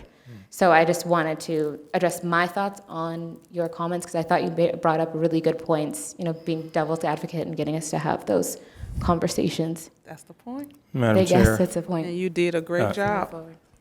And I'll echo what Commissioner Harris stated. I also will say that I think the language as it reads is very inclusive. And we don't want to get stuck on one thing because, again, this commission is not just about, one of the aspects of what we do is about race, but there's a lot of other things that we're looking at as well, which means women, disabled, young, old. So there in all those groups, there's underrepresentation. So we want to make sure we stick to language that is inclusive of all. That's all I want to say. Okay, so we're gonna go to social opportunities. So let's read that statement. Social opportunities includes the ability to acknowledge and heal the struggles of individuals and families in the community, as well as access. Well, can I just stop right there? See, to me, this here acknowledges what we just said. That's the reason why. There's more than one way to skin a cat. I get what we're saying. But this here says social opportunity includes the ability to acknowledge and heal the struggles of individuals and families. We should continue to put business, if we're gonna do business, I think we should keep that congruent. And it is a business aspect that should go in here. So individuals, families, and businesses, and in the community. Chair Baker, I'm sorry, I'm just gonna throw it out there. Throw it out there, girl. I really love that we identify the healing process in this sentence, and I almost think that you could move the words here down so that so we are linking them together in a way that is not a trigger or traumatic, but social opportunity includes the ability to acknowledge and heal the struggles and underrepresented or misrepresented, however we want to say that. Those that's been historically or currently underrepresented. Right, exactly. And going to Commissioner Ware, this thing of being consistent, we add that business piece in there as well. So we are basically removing that one from the top, bringing it to the bottom, and linking it with the healing process. So that if that makes sense. Because then- Commissioner Harris looked at me, and she's like, what? Because then I think if we put the healing with the historically underrepresented and current represented, if we bring some kind of healing Right. and verbiage in there, then that identifies the purpose of acknowledgement. That's why we want to talk Right. about the historical pieces, Right, is so that because it we can brings the heal. purpose So if of we put those acknowledgement. things together, I Yeah. mean, that just identified, we're acknowledging and we are healing both Right. historically and presently. So I think if we can just move those I things like that. around a little bit, then it doesn't single it out where it does in the first pair or that first sentence prior, where if we bring it down, it's sort of, if that makes sense, it outlines the why. We're here to heal. We're here to heal. Right. And how can we heal? Correct. By acknowledging that which has been historically Right. and currently happening. So I just like the word healing, because we can have the Yes. historical, but I just want to know people, if we're going to go back, let's go back to fix it. Let's go back to heal it and not let's Move go back forward. to argue about it. Right. So I think if we're going to use those two words, then we need to put healing with it, because that's what we want to happen. We want people to be healed. Are you all laughing at me down there? No, I'm just saying that's a great point, because if you're going to go in for the jugular, you better be able to heal it afterwards. Exactly. Exactly. No, that's good. And I am a trained healing circle facilitator. Yeah, she's a troublemaker down there. What do you think, Commissioner Steed? How do you like the bringing in the healing part? I like that a lot. I like that, but I think I need to hear it as one whole piece. That it can make sense. So would you like her to read it? Randy's still Randy's writing there. frantically. No, okay, so I want to be clear. So basically what is happening is we are taking that reference to underrepresented from that previous sentence and dropping it down so that the previous sentence now reads, to minimize these impacts and remove barriers, specifically tailored tools and resources are provided to residents and businesses, ensuring that social and economic opportunity is achievable for all members of the community. The following sentence reads, social opportunity includes the ability to acknowledge and heal the struggles of individuals and families, including those that have been historically and presently underrepresented, as well as, so I think you have to have just a period there. Because you can't go on with the as well as education piece. You have to Period. full stop at social opportunity includes the ability to acknowledge and heal the struggles of individuals and families, including those that have historically and presently been underrepresented in the community. Stop. As Commissioner, I'm not sure who said it, but do we want to add businesses in there? Correct. So Yes. the one Individual thing I want to mention about residents and businesses. So in that first sentence, we are specifically talking about Economics. the life of residents, which is why it doesn't say residents and businesses, right? Gotcha. So it says barriers do impact the lives of its residents. So if okay. you put businesses there, No. it wouldn't Right. connect. That makes sense. The That makes sense. second sentence, you are specifically saying that you are providing tools and resources to residents and businesses. Okay. And what made me think of that was, like, for example, everything we're doing for the Old Town businesses, and during the pandemic and everything else. So that's what triggered that. So if you are talking about acknowledging and healing the struggles of individuals and families, Yeah. it doesn't really Right. make sense to put businesses No, there. that's right. Because you're talking about specific struggles, including those that are underrepresented. So, That makes sense. okay. Now, that leaves off a part of that sentence as far as the education is concerned. So if you're doing a full stop there, what you could do is say something like, this opportunity also includes access to education on what pathways are available for success, economic or otherwise. And if I remember correctly, Commissioner Faulkner, this was your comment from last commission meeting about residents need to understand what is available to them and how to utilize it in order to be successful, either economically or utilizing tools or whatever. So is the commission okay with a full sentence that reads, Social opportunity also includes access to education on what pathways are available for success, economic or otherwise. Read it again. Social opportunity also includes access to education on what pathways are available for success, economic or otherwise. You're going to kill me, but can you read the paragraph from the beginning and how it would be worded? Yeah. Sorry. Yeah, no, it's Again. fine. Okay, so I'm just going to read from the beginning of the paragraph here. I'm going to put a stop right there. An equitable community is one that listens with empathy and understands with compassion that different barriers do impact the lives of its residents in a variety of ways.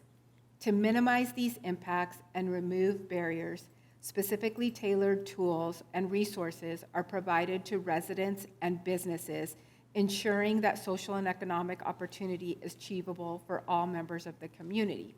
Social opportunity includes the ability to acknowledge and heal the struggles of individuals and families, including those that have been historically and presently underrepresented in the community. Social opportunity also includes access to education on what pathways are available for success, economic or otherwise. Could that read through educational pathways? I'm just trying to make it more succinct, but also as a resource, or does that? Yes, I think I like that. If we could use other wording, because we've already used social opportunity in the one sentence. Is there Right. something else we can start that sentence with instead of, You can starting literally with just social say this opportunity? also includes Yeah. whatever on the, so that you're not repeating it. Right. But it's still connected to that previous sentence. Access to education. And Commissioner Pastorian, I'm sorry, what was your? I was just going to try to find I mean, obviously, we're looking for a sentence starter because we kind of chopped it off over there. But if we said something along the lines of through providing, or I love the word access. That's super important. So I want to make sure that we include that. But through accessible educational pathways, or something along those lines, for I don't know, something. Educational pathways, and then I also like that we're talking about success, but to Commissioner Faulkner's point, yeah, we got to be careful with the repetition in some of the words as well. So we can do, this also includes access to educational pathways that achieve success, economic or otherwise.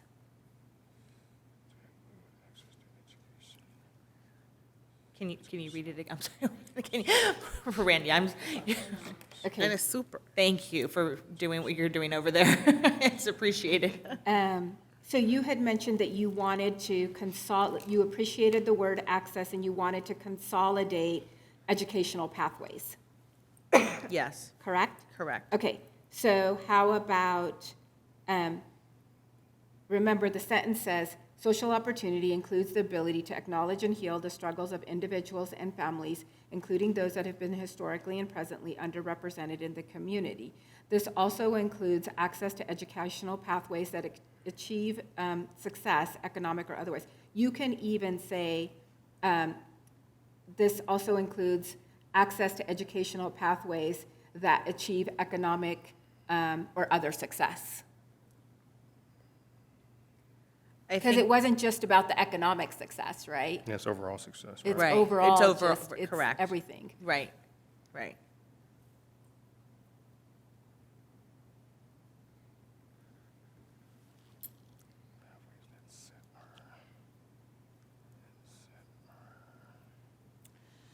Okay, so what are we thinking? I just think personally it's very wordy. And I don't want it to be I don't want the information to be lost, so I'm waiting for us to get to the, get our ideas together, and then I'm usually the person that comes in and strikes the words. Because there's so much to read, then the message gets lost, and I don't want the message to get lost. So in my mind, we need to have something that's concise and very powerful. So that's what I'm listening for here with your ideas. I agree. The only thing that I want to say is the including, I think I picked up that, the including the underrepresented. I don't like including. Take including out. No, it's actually social opportunity includes the ability to acknowledge and heal the struggles of individuals and families, and historically and presently underrepresented. And the including isn't secondary to the, including is above with social opportunity. So social opportunity includes the ability to acknowledge and heal the struggles of individuals and families, and those that are historically and presently underrepresented in the community. Okay, thank you. And I think I just want to, as I'm reading, and again, we've chopped this thing up here a little bit, so it's a little disjointed, and I want to make sure when we have a full one that it, to your point, Chair Baker, that we are using our words in a meaningful way, that it's not, we're not losing the message. However, I would say that, I'm just thinking here, could we say along the lines of through accessible educational pathways which promote success, or something along those lines? I'm just trying to not lose the fact that this is this sentence is kind of a resource. We're showing the tool that we're doing here. I mean, if that makes sense, we're really, this is, again, educational pathway is important. Accessible educational pathway is really an important piece. But that is a resource for sure. And so how we word that is going to be important. Can we combine the two sentences? So we have access to education and we have that next sentence. So support is provided through access to education and what pathways are available for success, economic or otherwise, and also through need-based assessments created with the full and inclusive participation of a diverse community. That was great. Record that. Record. Rewind. No, I like that, and I think that actually takes out some of the words that we don't need, and puts it in a meaningful way. That's fantastic. Commissioner Steed, can you repeat that one more time, Yes. please? Support is provided through access to education on what pathways are available for success, economic or Wait, otherwise. hold on. Oh, sorry. Sorry, you Okay, had- so one thing was, I remember Commissioner Pastorian had said accessible educational pathways. Yes. So are you saying support is provided through accessible educational pathways and through needs-based assessments That's created? exactly what I'm saying. Okay. It was like an echo. It was great. It was perfect.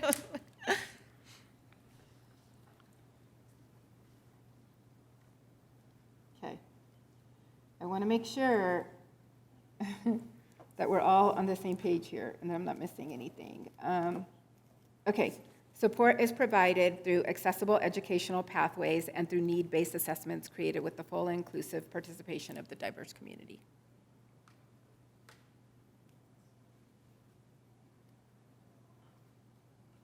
I like it. Sounds good. Woo! Okay, halfway done. Okay. Oh, Lord. I'm all confused, I must tell you. You want me to read the next one, Chair Baker? Yes, please do. Please do. Okay, so we're on the next sentence. Once, So right? once Once. identified, inequity gaps are closed through appropriate resource allocation and enhanced program and service delivery. How are we about that? Well, we can take off once and just say identified.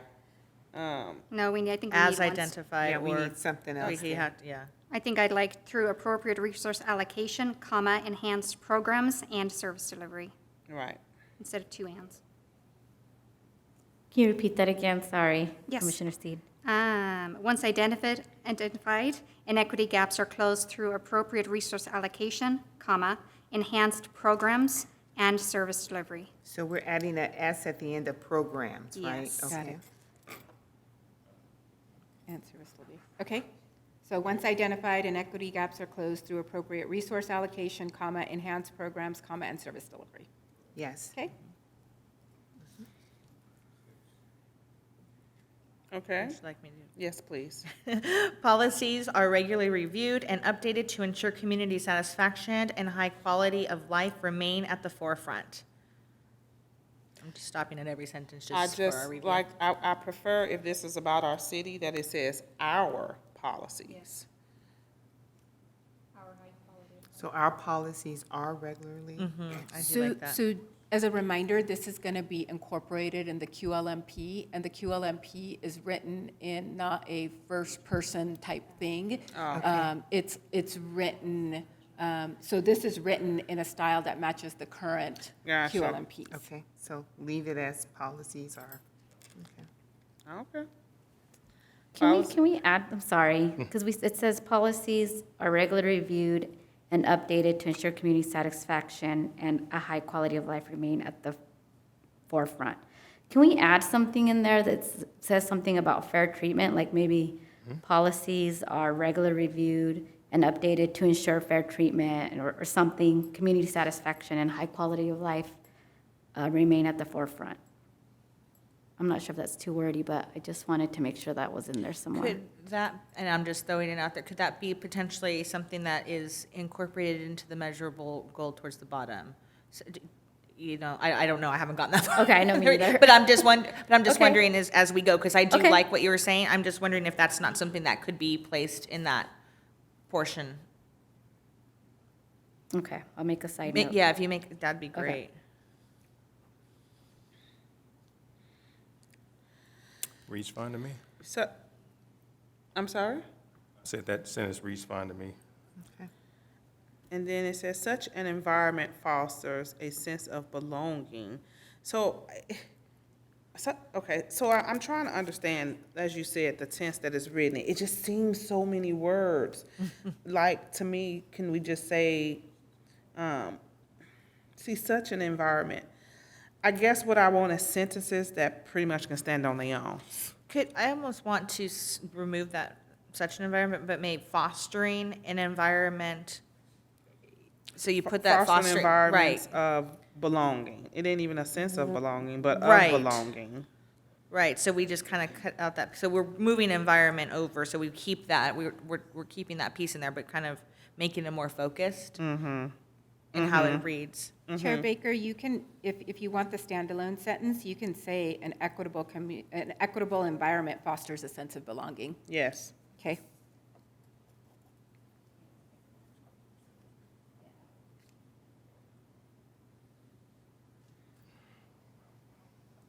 I say welcome, feel welcomed versus welcome. Okay. The sentence before, there was no changes to that one? Policies are regularly reviewed and updated to ensure community satisfaction and a high quality of life remain at the forefront? Not yet, There was I no think. change. There was no change. Not yet. Until They we want read you the to whole wait. thing. We're gonna hold until we get to the goal, and then we'll go back. Okay. So an equitable, and then the last sentence is, an equitable environment fosters a sense of belonging through various cultural experiences in the community, maybe comma, where all residents feel welcomed, engaged, and a part of the whole. Yep. I like that. All right. Do we need a part of the whole? Can it be just feel welcomed and engaged? I don't know, thoughts? Less wordy is what I'm going for. I like starting off the sentence with all residents and then work the rest of the stuff in there or something, I don't know. Should we say all individuals? I mean, a community is not just residents, correct? Yep. I mean, no. I mean, what I mean is, this is an emphasis on as residents, right? How we live, how we're living. Could we move that word community there I don't like part of the whole, it just seems kind of, let's identify what the whole is, what's the community. So if we started off by saying, cultural experience, what Randy said, equitable environment fosters a sense of belonging through various cultural experiences, comma, where all residents feel welcomed, engaged, and part of the community. So Yeah, okay. I just would rather, let's identify what that is. I like that, part of the community, because that's Right. what it's all about. That is, yeah. Okay, so it now reads, an equitable environment fosters a sense of belonging through various cultural experiences, comma, where all residents feel welcomed, engaged, and a part of the community. Yes. Got it. Can we take out A? So just part and part of the community? And part of the community. And part of the community. Yeah, I like that. All right. Yes. Oh, I'm sorry. I'm Commissioner struggling. I don't know. I just feel like I'm struggling with the word, with that word. I feel like individuals encompasses more of the community, if that makes sense. Because residents, were just saying the people that live here. I mean, is this? Are you talking there's about like- where it says where all residents feel welcome, that part right there? Yeah. You want, so we're all individuals Individuals. and, I mean, or all Or just individuals? individuals. Yeah, we're But all I don't know individuals what- feel, I like that. Yeah. I agree. I like that. it too. Okay. So we're Thank taking you. out residents? Yeah, With and putting in individuals. individuals. Okay, so now that sentence reads, an equitable environment fosters a sense of belonging through various cultural experiences, where all individuals feel welcomed, engaged, and part of the whole community. Or in part, Just I'm part of sorry, the and community, part yeah. of the community. Part of the community. Part of the Sounds good. I can't wait to see Randy's paper when we're done. It's actually not that bad. Use your laptop. That's good. Okay. I'm sorry, before we move on, I Don't apologize. apologize. Because we made That's that, what we're here for. that change to individuals, would it make sense at the very top and that first sentence to change residents to individuals as well? So there's some consistency again, is what you're looking at? Yeah, I don't know, I just feel like individuals is more inclusive. But is this city plan for the visitors, or is it for the residents? And that's, I want to keep residents because let's blow this out. Individuals. So that means people coming to Temecula that want to engage in commerce, for example. And they want to say this equity value says that they should be included. When we're saying that the residents of Temecula, we want them to have the experiences because they live here. So, And yes, and so my thought is that everyone that comes here should have that experience. okay. Even if it's a visitor or a business. Well, I think they treat their visitors really well. It's the residents that we need to make sure are being included because we have the largest commerce of tourism. So I think they've been focusing on making sure that the people outside the city feel good. Can I make a brief argument? I agree with individuals because for all the reasons that you brought up. But I do agree that a quality of life master plan is geared towards Your city. towards your city, although I think it's really important to parrot the type of behavior that we would like to see replicated to all those who enter the city. So I think that although this equity value applies to individuals who live within the community as residents, we should embody that equity value and provide that compassion and really that feeling of belonging to everyone as soon as they enter here, because that's Is that's there important. any harm in acknowledging individuals and residents? Either way, as long as- You know what I mean, and businesses, Right. I mean, encompass, again, and being inclusive, I think that you both bring up good points, and quality of life is, we want a quality of life to continue and be welcoming for those that are coming into our city as well, because we don't know, they could be future residents, and so we Right. want to acknowledge that as, I think, as something we don't want to miss. But- So, Commissioner Faulkner? No, as I read the document, I like where, in the positions where it says residents, I like residents I there. wanna keep In the position where we're saying individual at the bottom, I think it should be individual, just based on the way it's written. And I think if we're impacting our residents with this, I think any individual that comes in our city will get the same treatment. So that's what I'd like to bring up. I'd like individual as I read it. Individual sounds good in this last sentence. Okay. But I really like the where we have residents. I think it's appropriate for residents to be in those positions. So that's all I have. I can respect that, as long as, I can respect that. That's cool with me, as long as we keep the main focus of this document for the residents. Madam Chair, actually, with that first sentence, that it was very specifically designed for residents. Because when you guys commented, in fact, you didn't use the word residents, there was some reference to citizens. And Right. we changed that word from citizens to residents. Right. Yes. Because it was really about the lives of our residents. And that's why it says an equitable community is one that listens with empathy and understands with compassion that different barriers impact the lives of its residents. Right. As opposed to the lives of its individuals. Right. So, Right. Okay.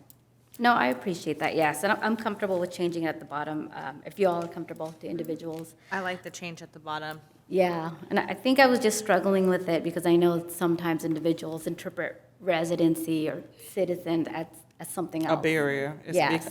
That word can be a barrier. Yes. So individuals down here, I mean, that's fine with me, as long as we keep residents first.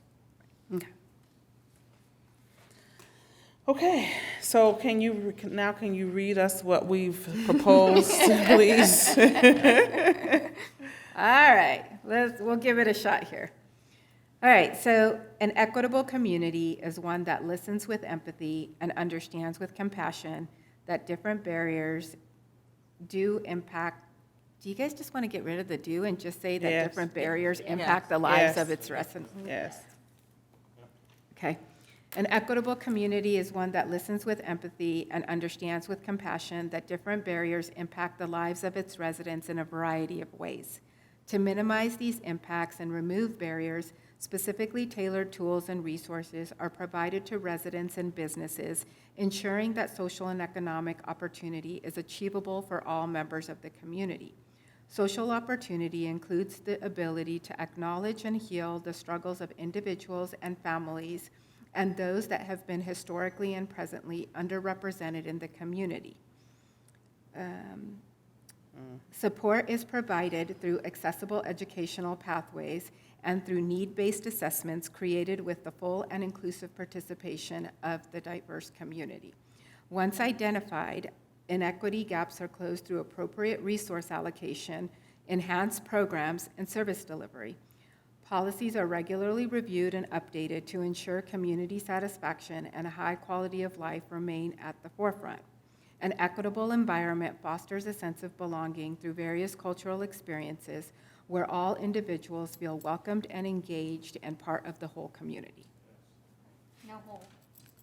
No, they I'm want to take sorry, away. whole is actually crossed out. I don't know why I keep saying it. Part of the community. Yeah, that sounds good. We have a winner there. Oh, we like it. Does anyone have any thing to remove? You sure? Going once. I just want twice. to make sure that I don't want to miss Commissioner Huerta's No, we won't. piece of that, so, Right. yeah, I'm we're just going to about hold this part. back. Right. Just this part, just this part. Hold your Actually- horses there, hold on. Actually, Madam Chair, Commissioner Huerta's comment on fair treatment is actually part of the very first sentence of the draft equity value that is a part of the resolution unanimously Oh, that's adopted right, by at the the very city top. council. Yeah. Okay, I'm happy. I'm comfortable. I'm comfortable, yes. Yeah, that very first sentence is the city of Temecula All supports human the beings. fair and equitable treatment of all And human it beings. says all human beings. I appreciate that.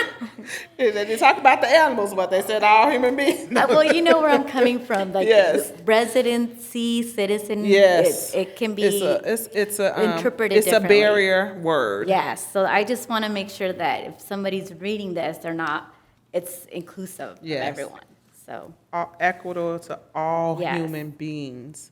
correct. I think I like All that. individuals. Well, you know, we're not gonna entertain spiritual beings. That's what they saying. I'm just. Okay, so let's go now to the equity is measured through and by the people and for the people. No, I'm just playing. That doesn't say that. Equity is measured through and by the people. Do we want to keep that? Just that statement, that sentence alone? Okay. Inclusion is a measurable goal. Yes, it is.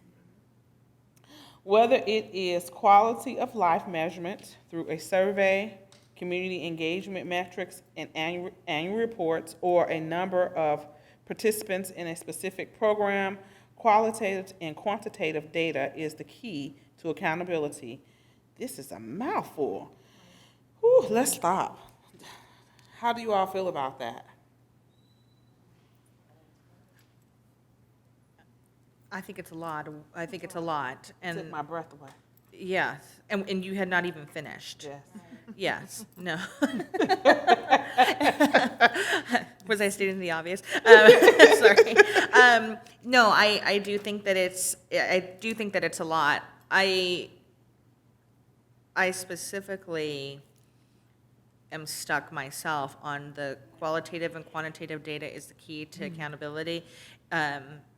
And the equitable deliverable program, on and on. But what I'm stuck on there is that I don't think that it is the only way to show that accountability per se.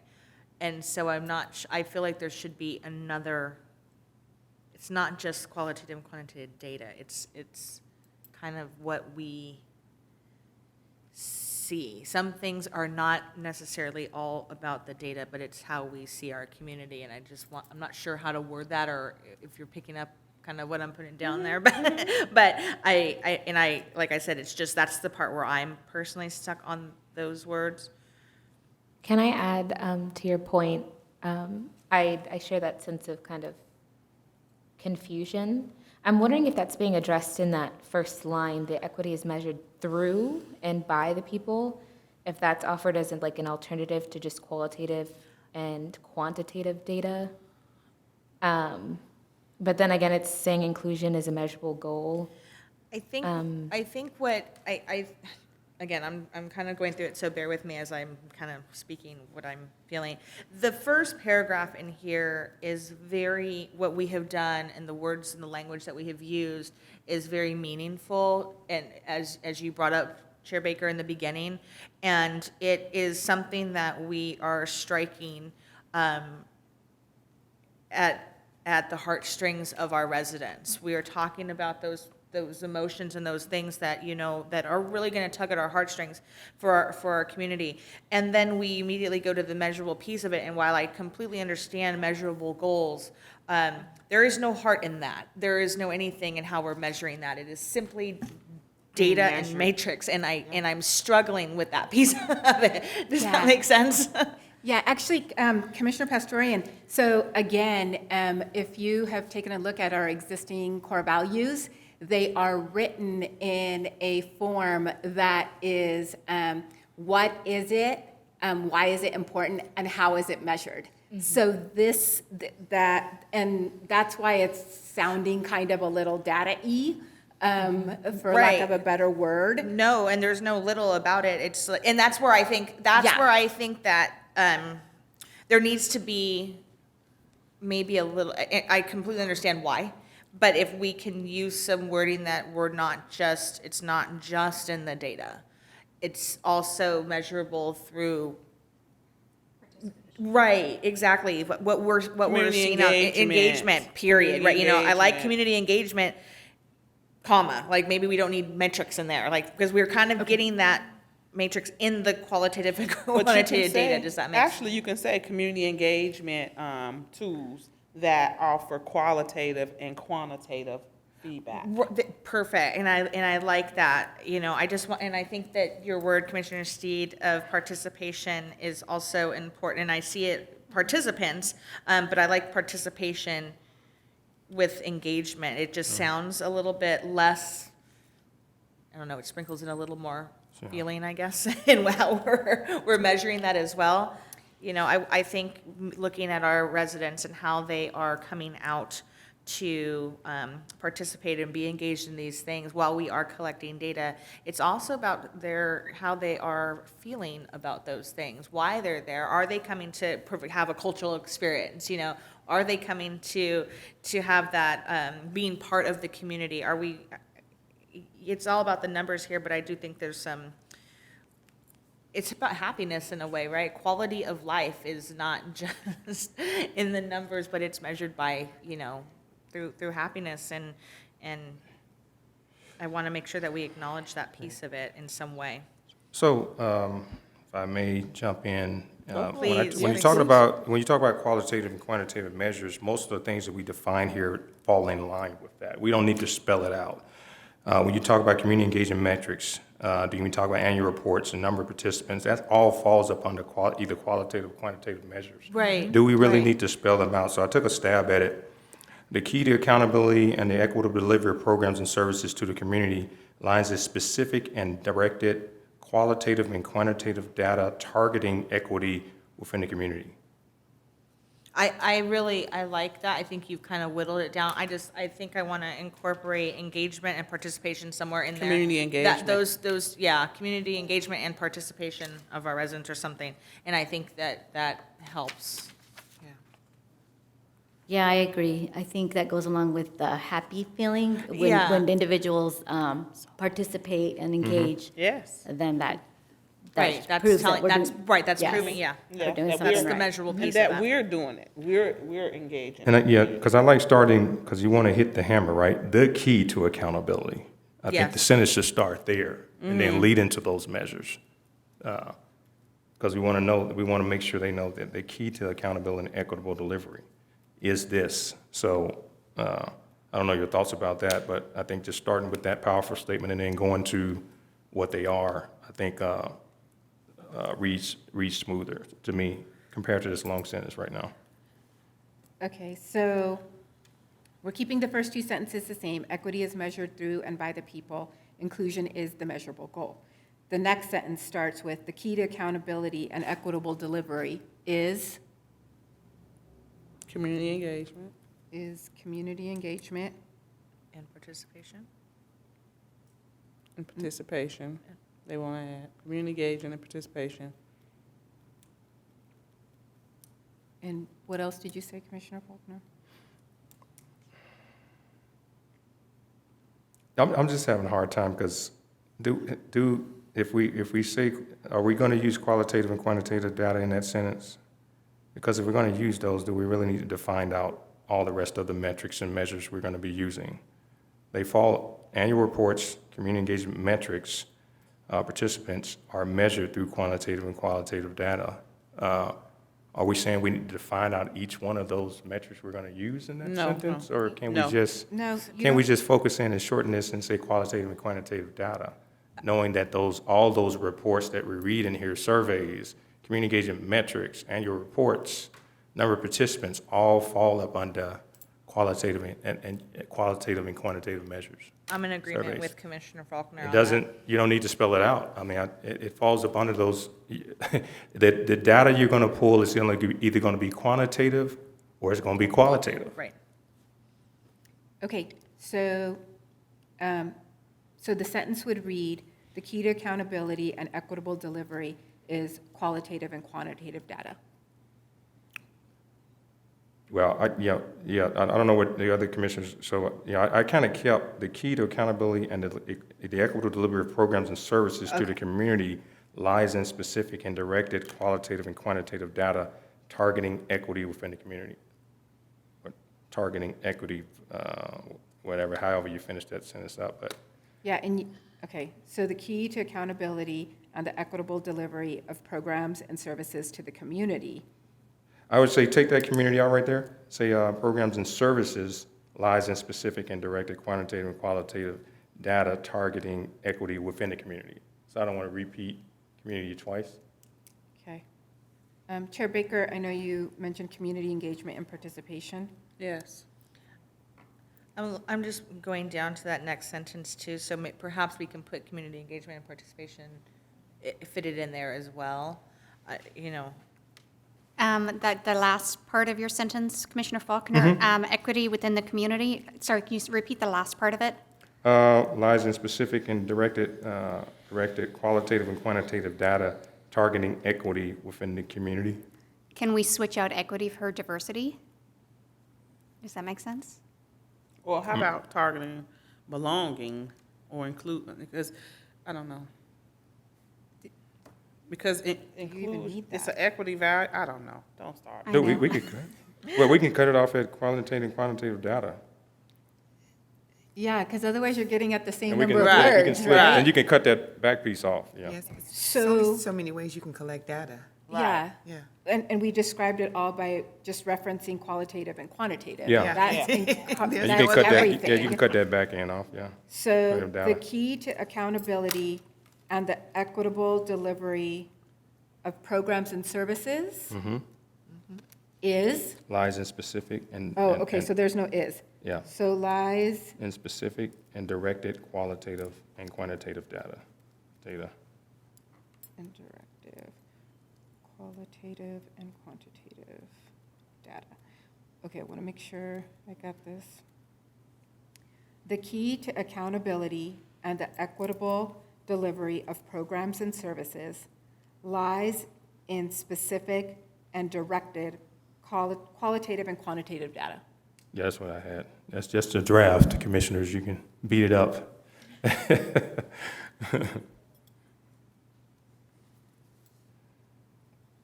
And then the next sentence is, to this end, an equitable community consistently collects and shares data with the community it serves in a manner that is readily accessible and understandable. I like that. Could that be where we add, because I still like the fact that we need to have engagement and participation. Could that read, an equitable community consistently reflects resident engagement and participation, and then kind of Smith the rest of the backside of that sentence? Because I think that is what, again, talking about measurable goal, what is it reflecting? And so it would be resident engagement and participation consistently, where people want to be involved. Yeah. Create pathways for involvement. Right, yeah. I mean, we're setting that up to have engagement and participation, so.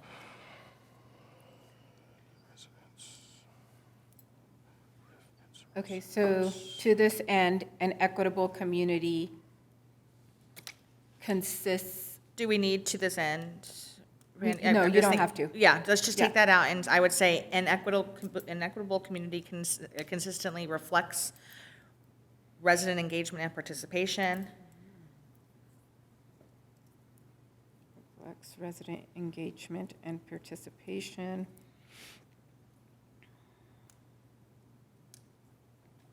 Okay, And we can keep that part, I don't know how any of the other commissioners feel, that part about sharing data, we can say through sharing data with the community. If that is something that you wanted to keep. Oh, I yeah, don't- the reporting right. out is important to Right, the community. exactly. So, I mean, when I say that, I mean, if you can tack it onto the back of that sentence, or you can create a new sentence where we talk about that, sharing. Chair Baker, I know the community engagement and participation, even in the last meeting, you had mentioned it several times. We could do a standalone sentence as well, where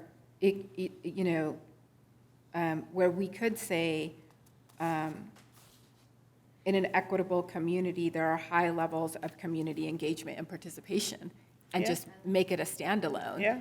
And then we can get into an equitable community consistently collects and shares data with the community, da-da-da-da-da. I like that a lot, and I'd almost say, could we move that sentence up where so it kind of reads, equity is measured through and by the people, inclusion is a measurable goal, an equitable community consistently reflects, and then hit the qualitative, through qualitative and quantitative data, like, I'm just thinking, then put in that sentence. So when we talk about community participation and engagement, it's coming on the heels of measure through the people, and inclusion is a measurable goal, reflecting, then have that sentence in there, and then go into what Commissioner Faulkner stated about the qualitative and quantitative Yes, data. so equity is measured through and by the people. Inclusion is the measurable goal. An equitable community reflects a high level of community engagement and citizen or resident participation. It's up to you guys how you want to do that. And then we get into the key to accountability and equitable delivery of programs and services lies in specific and directed qualitative and quantitative data. Yeah, I think it fits better Yeah. that way. good. I like how it Sounds good. reads. Okay. So we will make that change. Can we And- just make it community engagement and participation, Yeah. just to shorten it a bit? Yep. Community I like that. engagement and participation. And then the last sentence. In all that it does, Temecula strives to be an equitable community. Randy, could you read it out? I want to make sure that, I mean, again, we've placed things in different places. I want to make sure that we didn't lose the sentence on reporting out and how that would read with the sharing the data. Yeah, that sentence is the same, but without the to this end. Gotcha, okay. So equity is measured through and by the people. Inclusion is the measurable goal. An equitable community reflects high levels of community engagement and participation. The key to accountability and the equitable delivery of programs and services lies in specific and directed qualitative and quantitative data. An equitable community consistently collects and shares data with the community it serves in a manner that is readily accessible and understandable. In all that it does, Temecula strives to be an equitable community.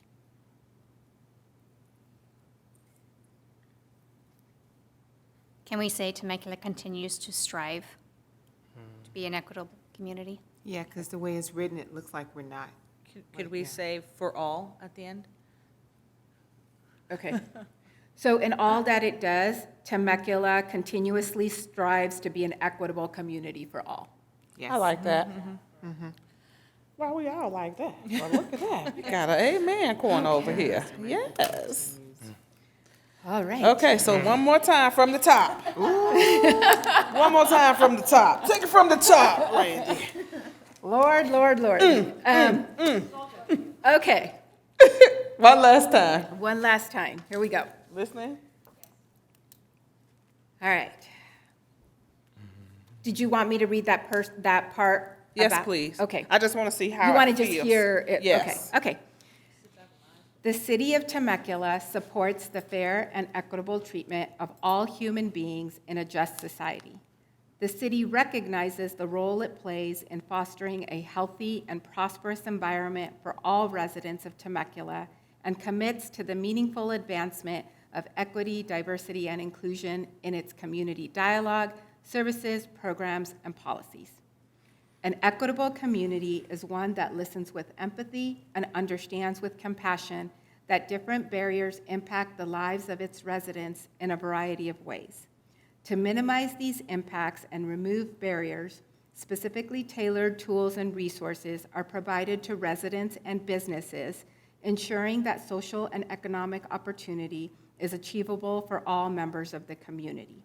Social opportunity includes the ability to acknowledge and heal the struggles of individuals and families and those that are historically and presently underrepresented in the community. Can we just stop right there? Let's just take the "and those" out and just say heals individuals, families that have, not "and though."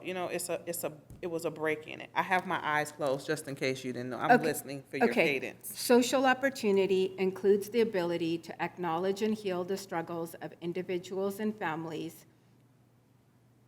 Who have been historically, Okay. Okay. Social opportunity includes the ability to acknowledge and heal the struggles of individuals and families who have been historically and presently underrepresented in the community. Yeah? Okay. Support is provided through accessible educational pathways and needs-based assessments created with the full and inclusive participation of the diverse community. Once identified, inequity gaps are closed through appropriate resource allocation, enhanced programs, and service delivery. Policies are regularly reviewed and updated to ensure community satisfaction and a high quality of life remain at the forefront. An equitable environment fosters a sense of belonging through various cultural experiences, where all individuals feel welcomed, engaged, and part of the community. Equity is measured through and by the people. Inclusion is the measurable goal. An inclusive community reflects a high level of community engagement and participation. The key to accountability and equitable delivery of programs and services lies in the specific and directive. The key to accountability and equitable delivery of programs and services lies in targeted, specific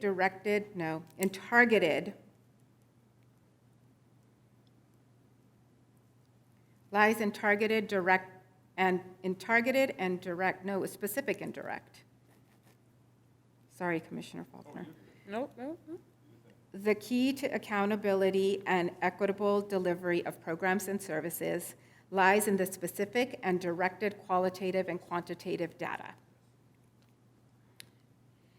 An equitable community consistently collects and shares data with the community it serves in a manner that is readily accessible and understandable. Do you want to get rid of the word readily? Yeah, because that was getting a little wordy. So an equitable community consistently collects and shares data with the community it serves in a manner that is accessible and understandable. Great.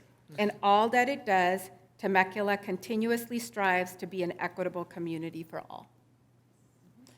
So I have a question, and I'm just going to ask each one of you out individually. Based on this statement that we've just drafted, what do you envision as an individual happening?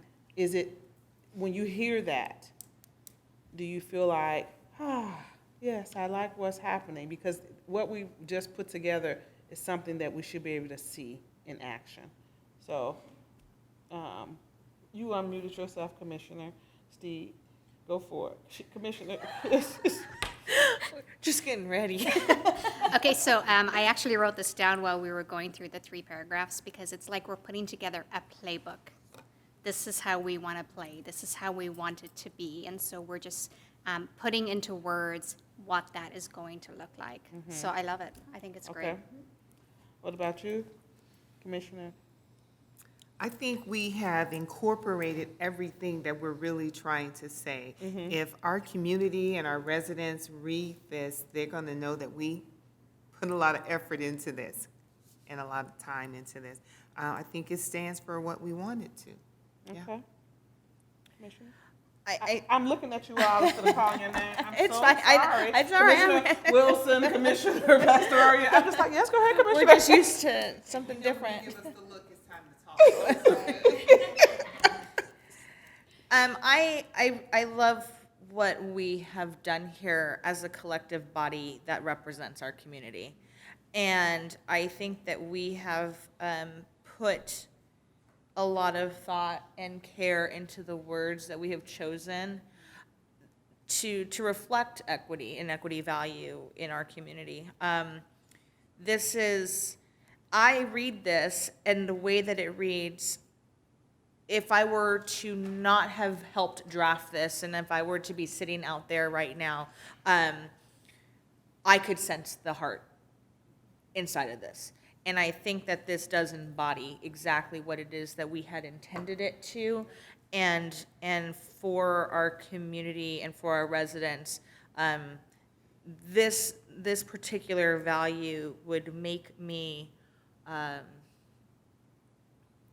it makes me want to be here. It makes me want to continually push forward and see our future as a community, and know that we are a good place, a wholehearted place where you want to raise your children and you want to bring up your family, and we are welcoming of all of our people. And I think that is truly embodied in the words that we have placed in this value. So, and it is absolutely, it has turned out to be a value that I could take separately and live by. Okay, that's very good. Commissioner Huerta? Yes, I agree. I feel this value is very inclusive. It touches on empathy, opportunities, fairness. I love that it touches on the qualitative and quantitative data, so we will be measuring to make sure that we are keeping up with this equity value. Echoing what the other commissioner said, I think we touched on everything that we wanted to touch on, everything that we spoke about in the last meeting. Yes, I feel that it's inclusive of everyone, not just those who live here, but those who visit here, the business owners, everyone. I'm happy with how it reads. As we got to the end of the draft equity value that we all had a part in, drafting, I just couldn't help but to think how lucky I am to work alongside such brilliant and compassionate individuals who put their heart into the work that they're doing to ensure that the city is fair and it is equitable for everyone. What we're doing is fairly new, and we heard about that last month when we got examples from other cities who have begun this process of implementing equity values as a part of their local government. And I feel like this is such a good, as Commissioner Steed said, playbook. It's an amazing playbook that I think really encompasses who Temecula is and what it could be. And I couldn't be more proud of the language that we used because everyone really had put a lot of care to ensuring that everyone was represented. So I'm proud. I love the language.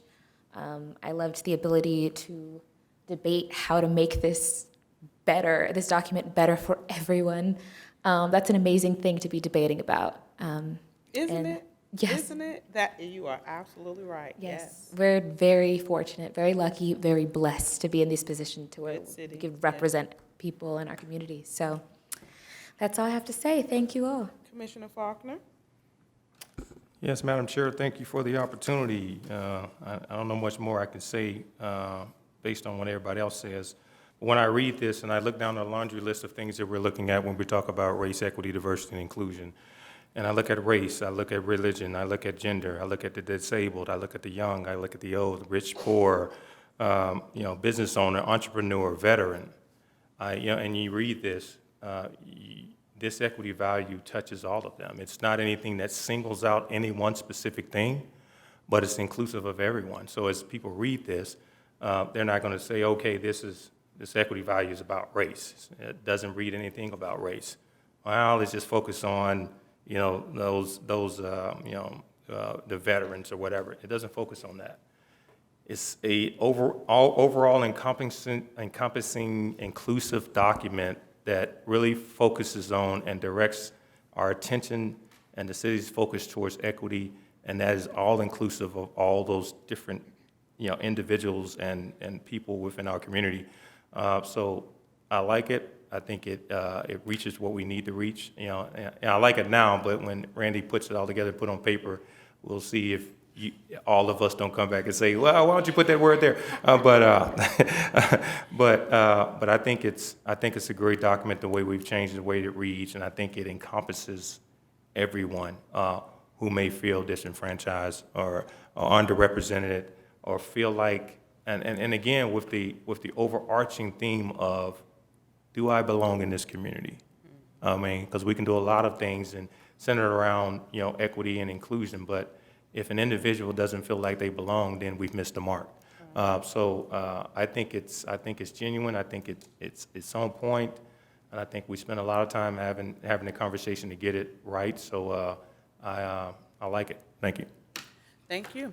Madam Chair, can I just add one thing to that? Not to the document. I just, Commissioner Faulkner, you said it really well, and I just want to say that this is not, it's value, absolutely, but it is also,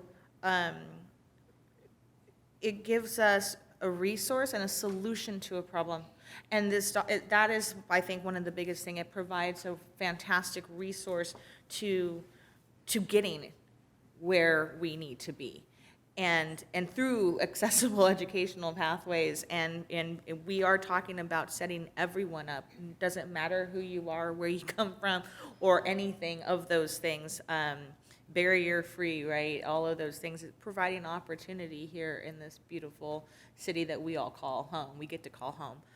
And this just makes it a little bit more enriched, I think. So I'm going to tell you all a sentence that's going to be a sticking point. And so before it becomes a sticking point, I want to give you all an opportunity to unstick it. And so I'll start with the sentence that I know that's going to be a sticking point, which is people don't want to be held accountable. And we have a very strong word in there called accountability. And the reason why I think that word is important, and I want all of you to, if you agree, you don't need to say anything.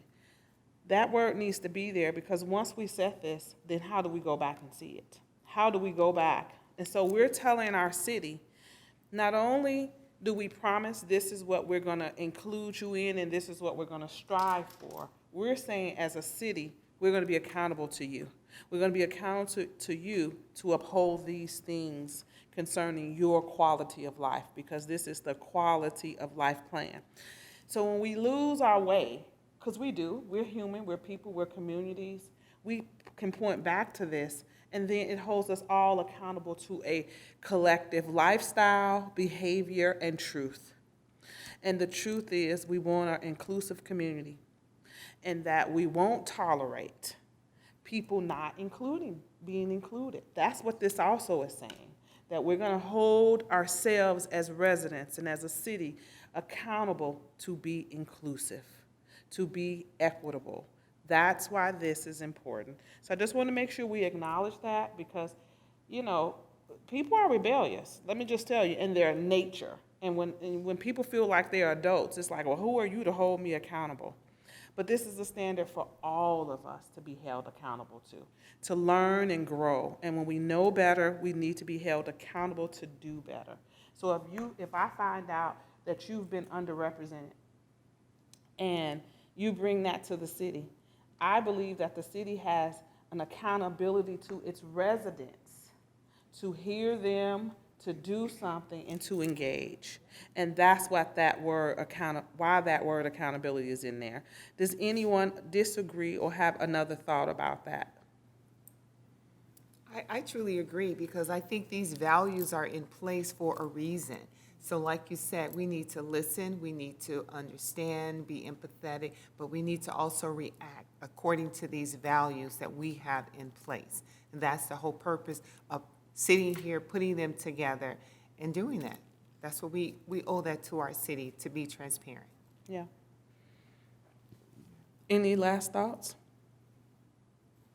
No, I agree. I think that's the point of having the measurables and all the different tools we can use to measure success, or through community engagement and participation. That's all part of that accountability, so I agree. So do you need a motion? Yes, please. Okay. Thank you all. First of all, I just really want to thank you for your leadership and participation and your voice and your input. Thank you, commissioners. May I have a motion to approve the equity value as finally stated, read by Randy? We will not ask her to read it again. It is being recorded. May I have a motion, please? Motion to approve.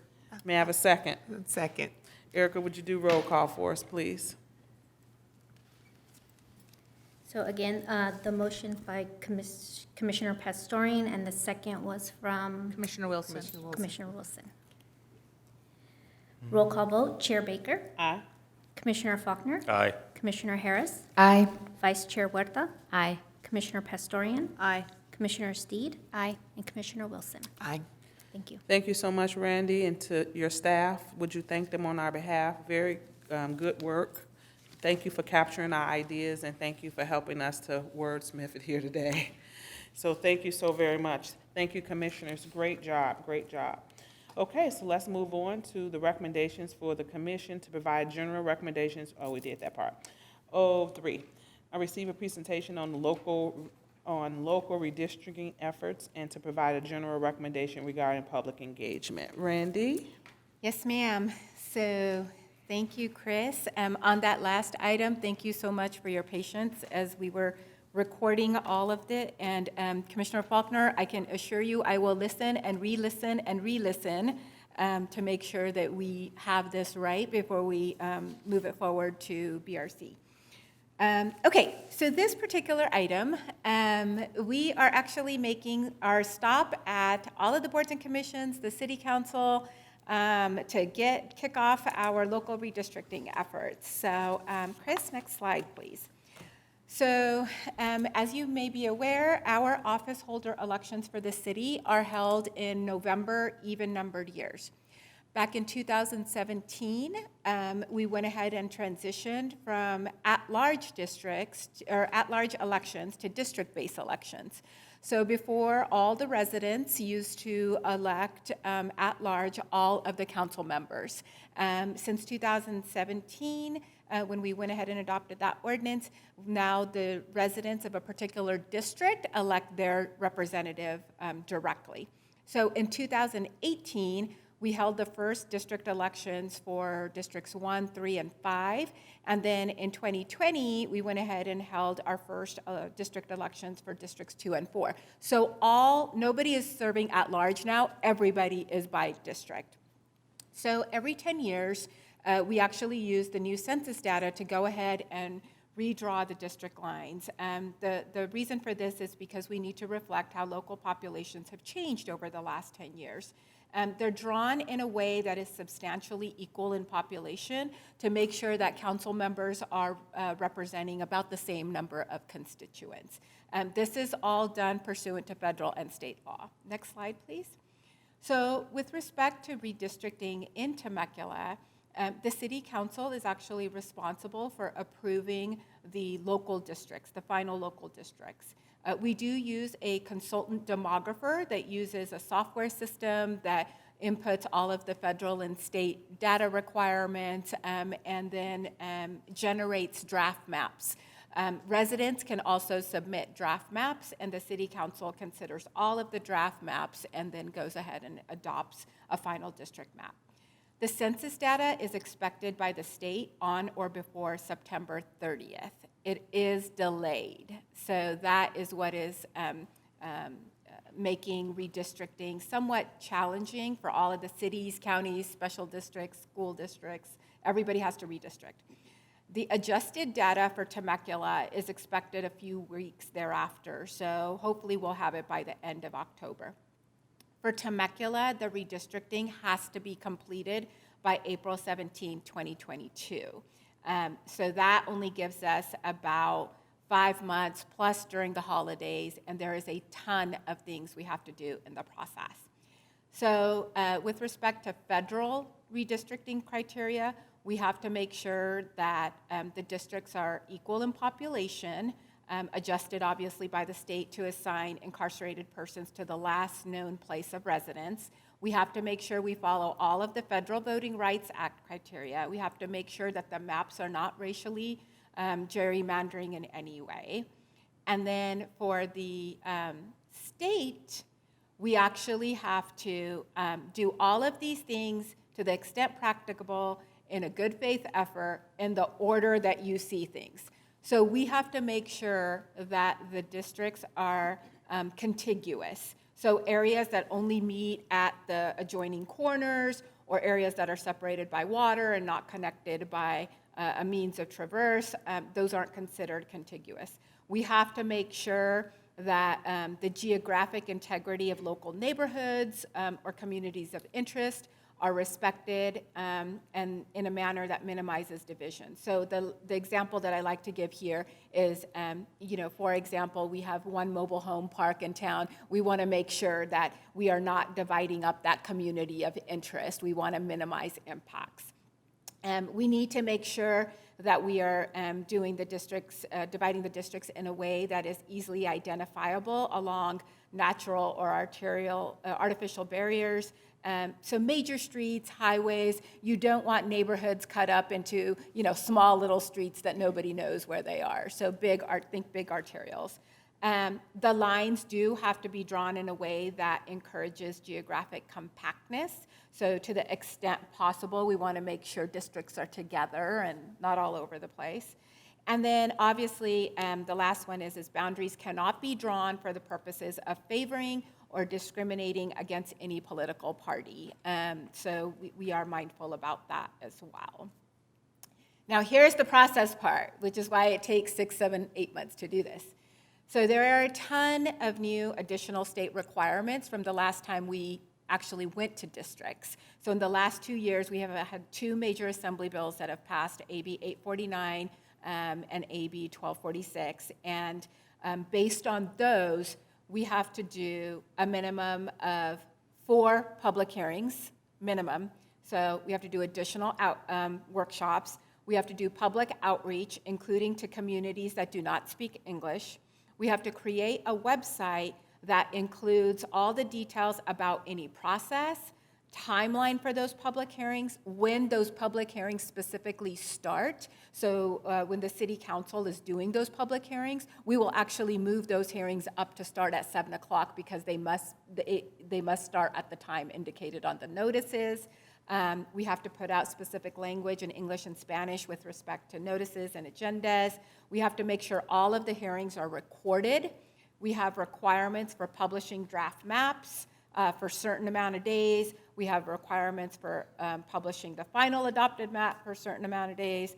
And we have to make sure that we are very specific on how the community can participate in the public comment process, in the redistricting process, throughout the entirety of the process. So, with all of that being said, I just gave you guys a lot, but the only thing that you need to know at this moment is that we are raising the flag, right? We're bringing awareness that we are kicking off redistricting efforts. We're kicking off our initial public engagement efforts with presentations to the council, to each of the boards and commissions. And then what we are doing is we are soliciting any feedback from you on any specific local organizations and or groups we should be engaging in this process.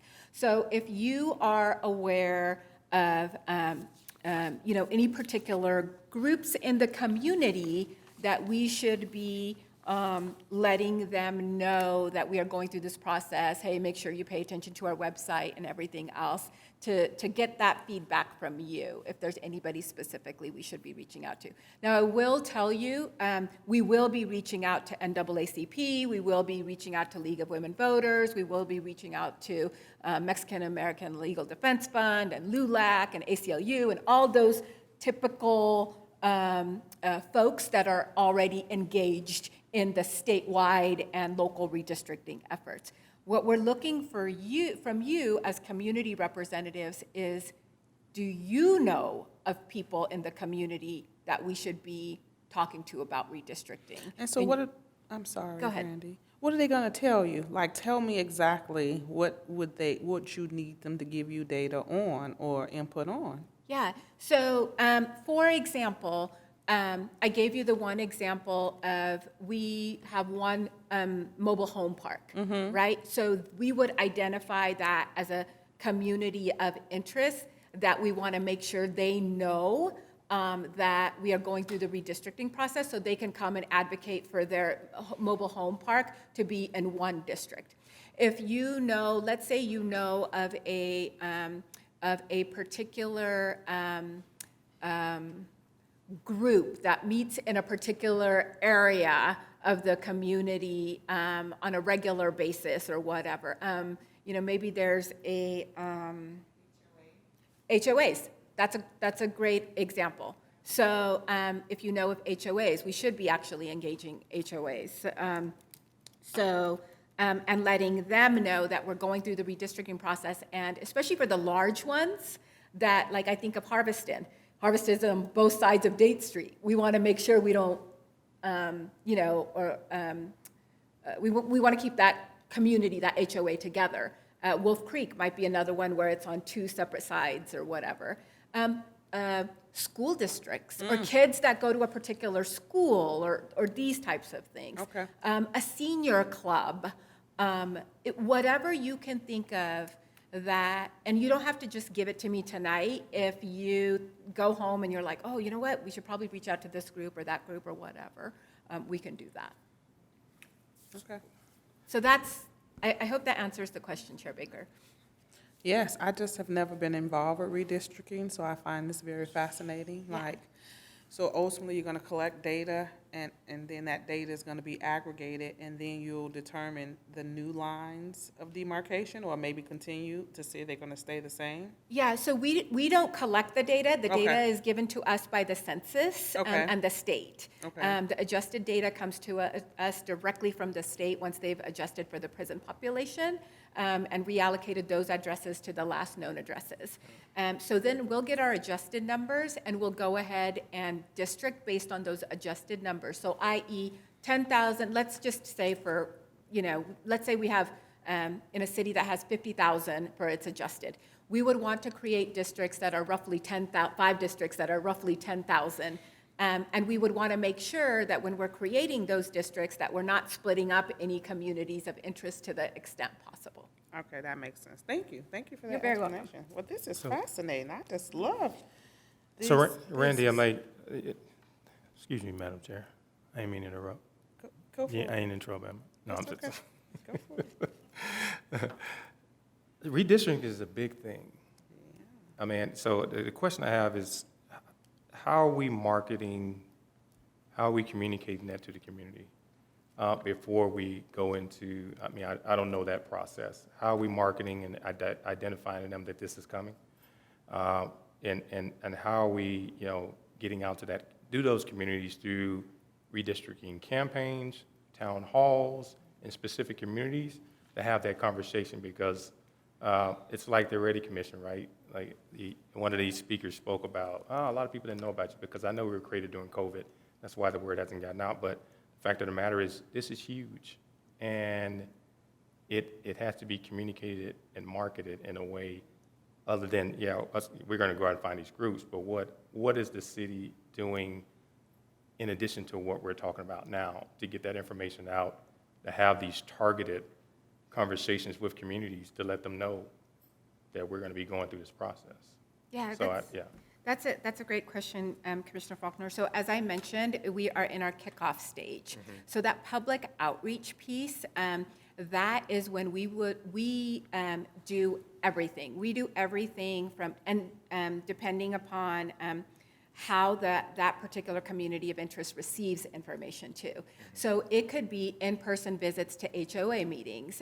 It will be social media. It will be postcards to all 41,000 residential households. It will be printed newspaper ads in both of our Press Enterprise and the, what's the other one? In the Californian. That's now the San Diego. Part of San Diego Union Tribune. So it's done in a way, because we have to actually, in order to not get sued, we have to demonstrate that we have done everything in our power to reach everybody in our power. Okay. Yeah, I just want to understand the process because it's the first time, we're going through redistricting from this level to try to figure that out. So that's good. Yeah, so that's why we are here very preliminarily. We will be back before City Council numerous times, but that's why we're making this preliminary stop, just to make sure that, get your guys' feedback on any communities of interest out there. I just have a general question about the processes. So you'd mentioned in order not to get sued, it makes me think about who is the accountability czar at the head of, ensuring, I saw some of them, that there's no racial gerrymandering, no favoring or discriminating against a political party. I didn't see anything about zoning or redistricting based off of the economic barriers out there. So I'm not sure about that or what guidelines that might fall under, but who would be the person to ensure that none of those disparities were at play here? So at the federal level, that's a great question. You can tell I love talking about this. This is my local elections official stuff. So at the federal level, it is actually the Department of Justice that make sure that the Federal Voting Rights Act is adhered to. And at the state level, it's the Department of Justice, the Attorney General, and all of that. And then, of course, there's always, individual groups as well that make sure folks like ACLU, folks like Common Cause, all of those groups go ahead and make sure that cities are doing what they're supposed to be doing as well, and following the California Voting Rights Act. So there's two sets of laws that we are following, the Federal Voting Rights Act and the California Voting Rights Act. And neither one of them, we are following the exact criteria laid out in those. And what I showed you under criteria is literally in the Code of Federal Regulations and the Elections Code. Okay. So what do you need from us tonight?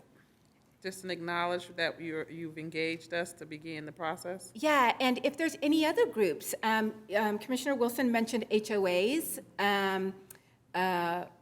So we can definitely make presentations to, we can reach out to the HOAs so that they can get their citizenry engaged and showing up and paying attention. Are there other people in the community that would be interested in this? Yeah, I would really want to throw out there churches, large congregations would be a good place to have those conversations as well, so, yeah.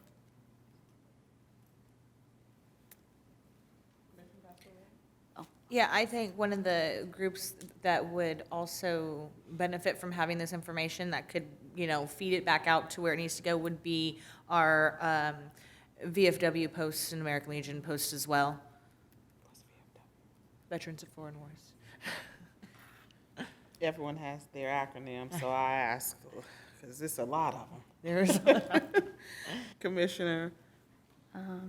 I'd have to think of more groups, but I think definitely the chamber has connections to various groups, the chamber.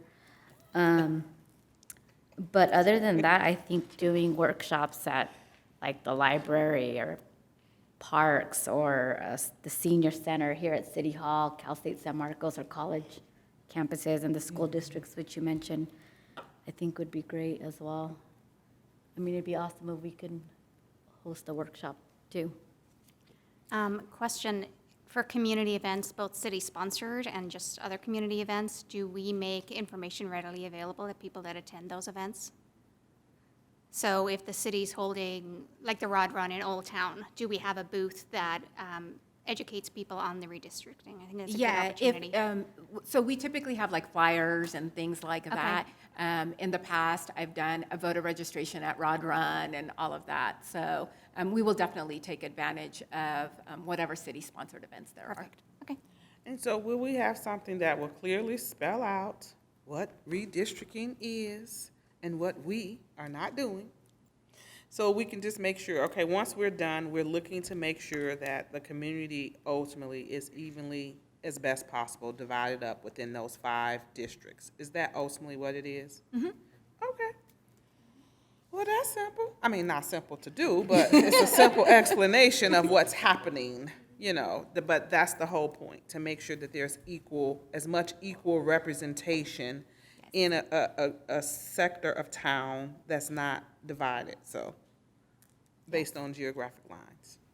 And we will also let Pechanga know as well, just like we did when we districted, because they have, large community members that might live in Paseo del Sol or whatever. So we want to make sure that they're actively engaged as big stakeholders in our community. Yes. Commissioner Worther?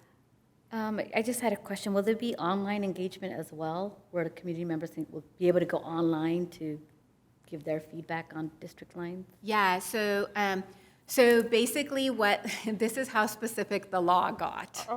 On our website, we have to, Chair Baker, have a paragraph on what districting is, how the public can engage, and the Secretary of State was actually charged with creating a template for cities, counties, and school districts. So we literally have to use, in English and Spanish, their templates on our websites. And one of the items in the template is how do I engage? And so it will say, you know, like how you can send in comments, or you can appear in person, or whatever it might be, where you can find the times and dates and all of that. All right, thank you. Well, what do you need from us? An acknowledge, file and receipt acknowledged? File, receive, and if anybody thinks of anyone else we should be engaging, you know, definitely let us know. We did, when we districted, we did go out to like Southwest Ledge Council and that group that Gene Wunderlich was, you know, doing and stuff like that. So if there's professional groups that are based in Temecula that you want us to reach out to, let us know that as well. Okay. I know SRCAR would be great, Southwest Riverside County Association of Realtors. Okay. Okay. Okay, well, thank you all. Thank you for the report and the heads up. And so at this time, we're going to have commissioner reports. I heard some of you all saying that you didn't have that any this week. I do. I hear very well. People don't know that. See well and hear well, even though my eyesight these days. So we'll start with you, Commissioner Wilson. Short and sweet.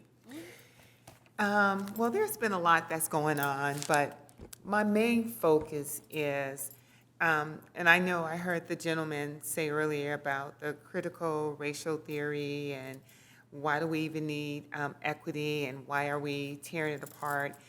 It's not just our community that's doing that. There's a lot of cities, a lot of different organizations are addressing equity, racial equality, inclusion. And I think this is truly the time to get on board because we can all learn from each other. We're not perfect. The city is not perfect. The state, the world is not perfect. And I've been going to a lot of different events, and it's just helping me to see people in different lenses. And I was at an event, and this one here was just building community wealth and diversity. And I love the speaker, the panelists that they had. They had someone from LGBTQ+.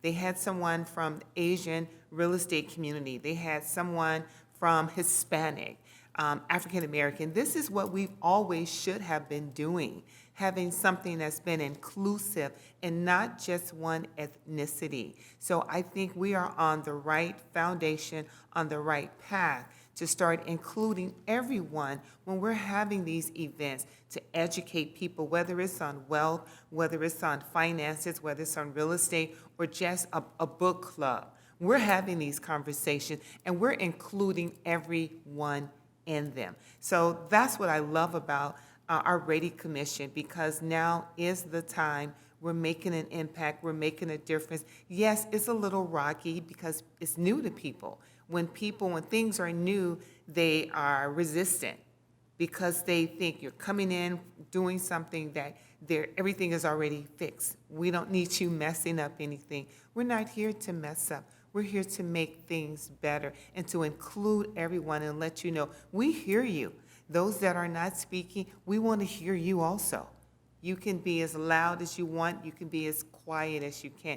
We're here for those that don't speak up or don't have a voice and want to be heard and should be heard. So that's what I've been busy doing, and that's a handful in itself. So that completes my report. Thank you. You're welcome. Alrighty, well, first of all, such a great meeting. It was great being here in person and experiencing everything together as a group. I loved it. I really enjoyed having people give public comments to us. They may not agree with what we're doing. They may not understand what we're doing, but I think the onus is on us to help them and educate them on what we're doing. So while they're able to give us input, I think that they owe it to themselves to also engage and listen to what we're actually doing, because I think once they do that, they will understand that it's not about what we say and we're putting out there, it's about what everybody in this community says. And because the community is great for you and nothing needs to change, For you. there's still voices that it's not great for, and we can't just say they don't exist. One of the gentlemen says he was white and he feels like people are calling him a racist. That makes me sad. I'm white. I don't feel like people are calling me a racist. But I don't take that away from him because whatever journey led him to say that, that's his to own. And hopefully we can continue the conversations so we can help people just stop that conversation and think about really what is happening and what we're trying to share and the message we're trying to share and the education that we're trying to share with everybody. I think this is a great thing the city has done. The city did it because they had conversations that they didn't know were happening through their own employees. That's why we're here. So if we start having conversations as a community, the light bulbs will shine and go, I didn't know that was a thing. And it's a thing. It's a thing that people deal with racism. It's a thing that our special needs community don't get all the resources that they need, that they don't get treated equally, whether it's in school, whether it's in employment, that our LGBTQ community is not treated equally, whether it's in employment or in school. And we, as a human race, have to evolve, and the only way we can do that is to really hear each other and feel each other. And just, I understand that you were raised in a certain way or came from a certain journey, and I credit that, and I think everybody lives in their own path, but you have to stop for a minute, and you have to accept that other people didn't live that way and didn't walk in that journey, and so we all need to give each other some grace. So. Grace and great grace. Yes, we do. Thank you for that. Thank you. Gosh, I kind of want to use this time to similar to Commissioner Steed a little bit. There is an upcoming online workshop that I'll share with Randy and disperse to everybody. I think that's kind of the business point of what I was going to say in terms of a report.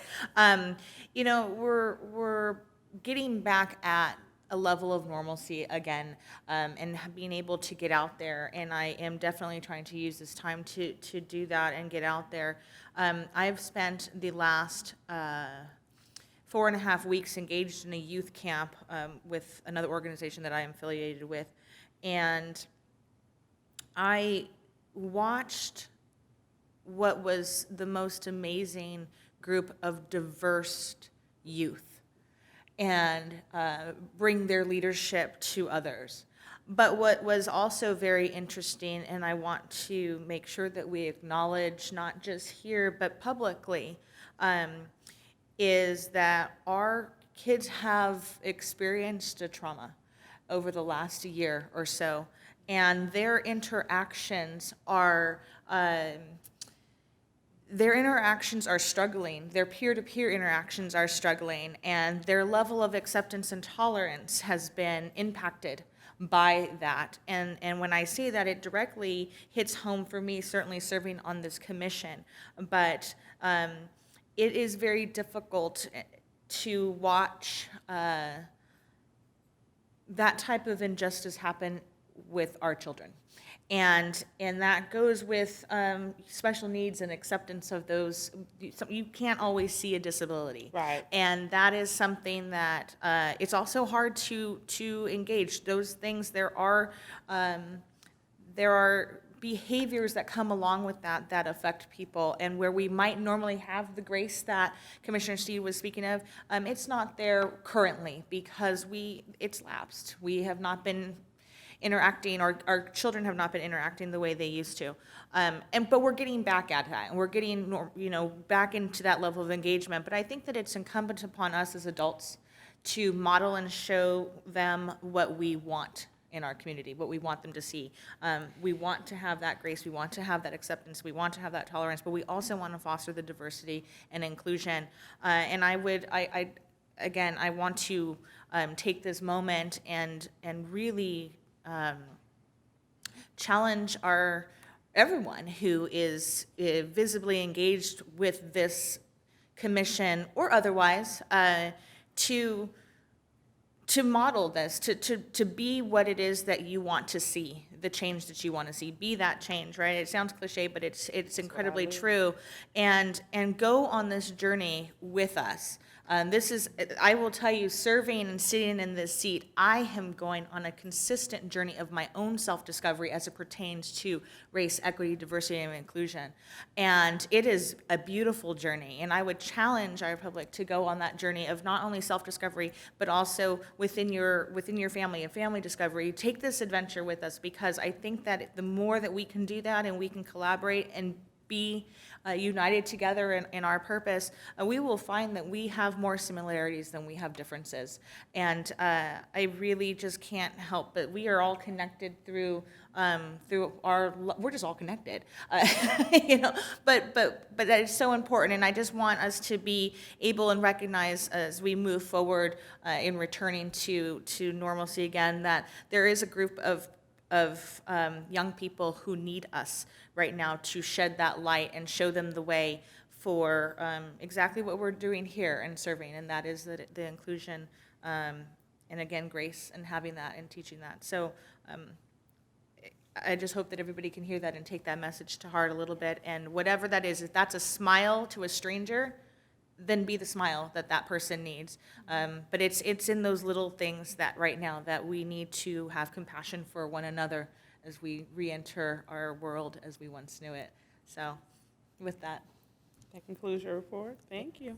That is very well said. No, I agree, and I want to thank everyone who's here once again, who came to our meeting, who participated, who gave comments. And I'll say it again, we welcome comments, we welcome engagement. I'm happy to see that things are opening up. I can't wait for us to go out there and engage with the community. I know we've talked about it before, going to parks or partnering with maybe one other commissioner and going out and speaking to different groups, different individuals. So I can't wait to do that. And along with what you said, I'm happy to see that community services is offering some programs. The museum is offering some programs. There's a lot of things going on in the parks. So just as you mentioned, Commissioner Pastorian, it is giving, at least my kids, I see they're getting some sense of normalcy. But yes, I agree, this past year has been super difficult for them.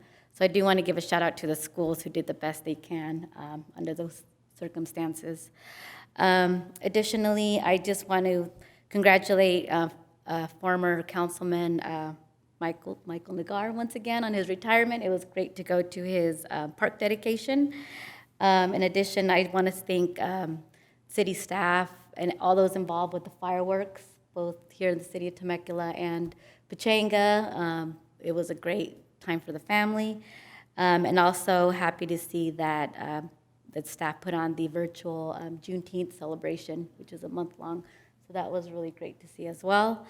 And then other than that, I think Director Joel also attended the ICMA Equity Summit. There was a great presentation on getting everyone aboard the equity train, it was called, and it had a presentation from equity officers from San Antonio, Texas, and Mesa, Arizona. But it was a great presentation. I did ask for the slides to share with you all. But they talked about how diversity asks who is in the room, equity asks who is trying to get into the room but can't, and inclusion asks have everyone's ideas been heard. So it was just a great presentation. They talked about community engagement as well. But again, I'm happy to share that once it is provided.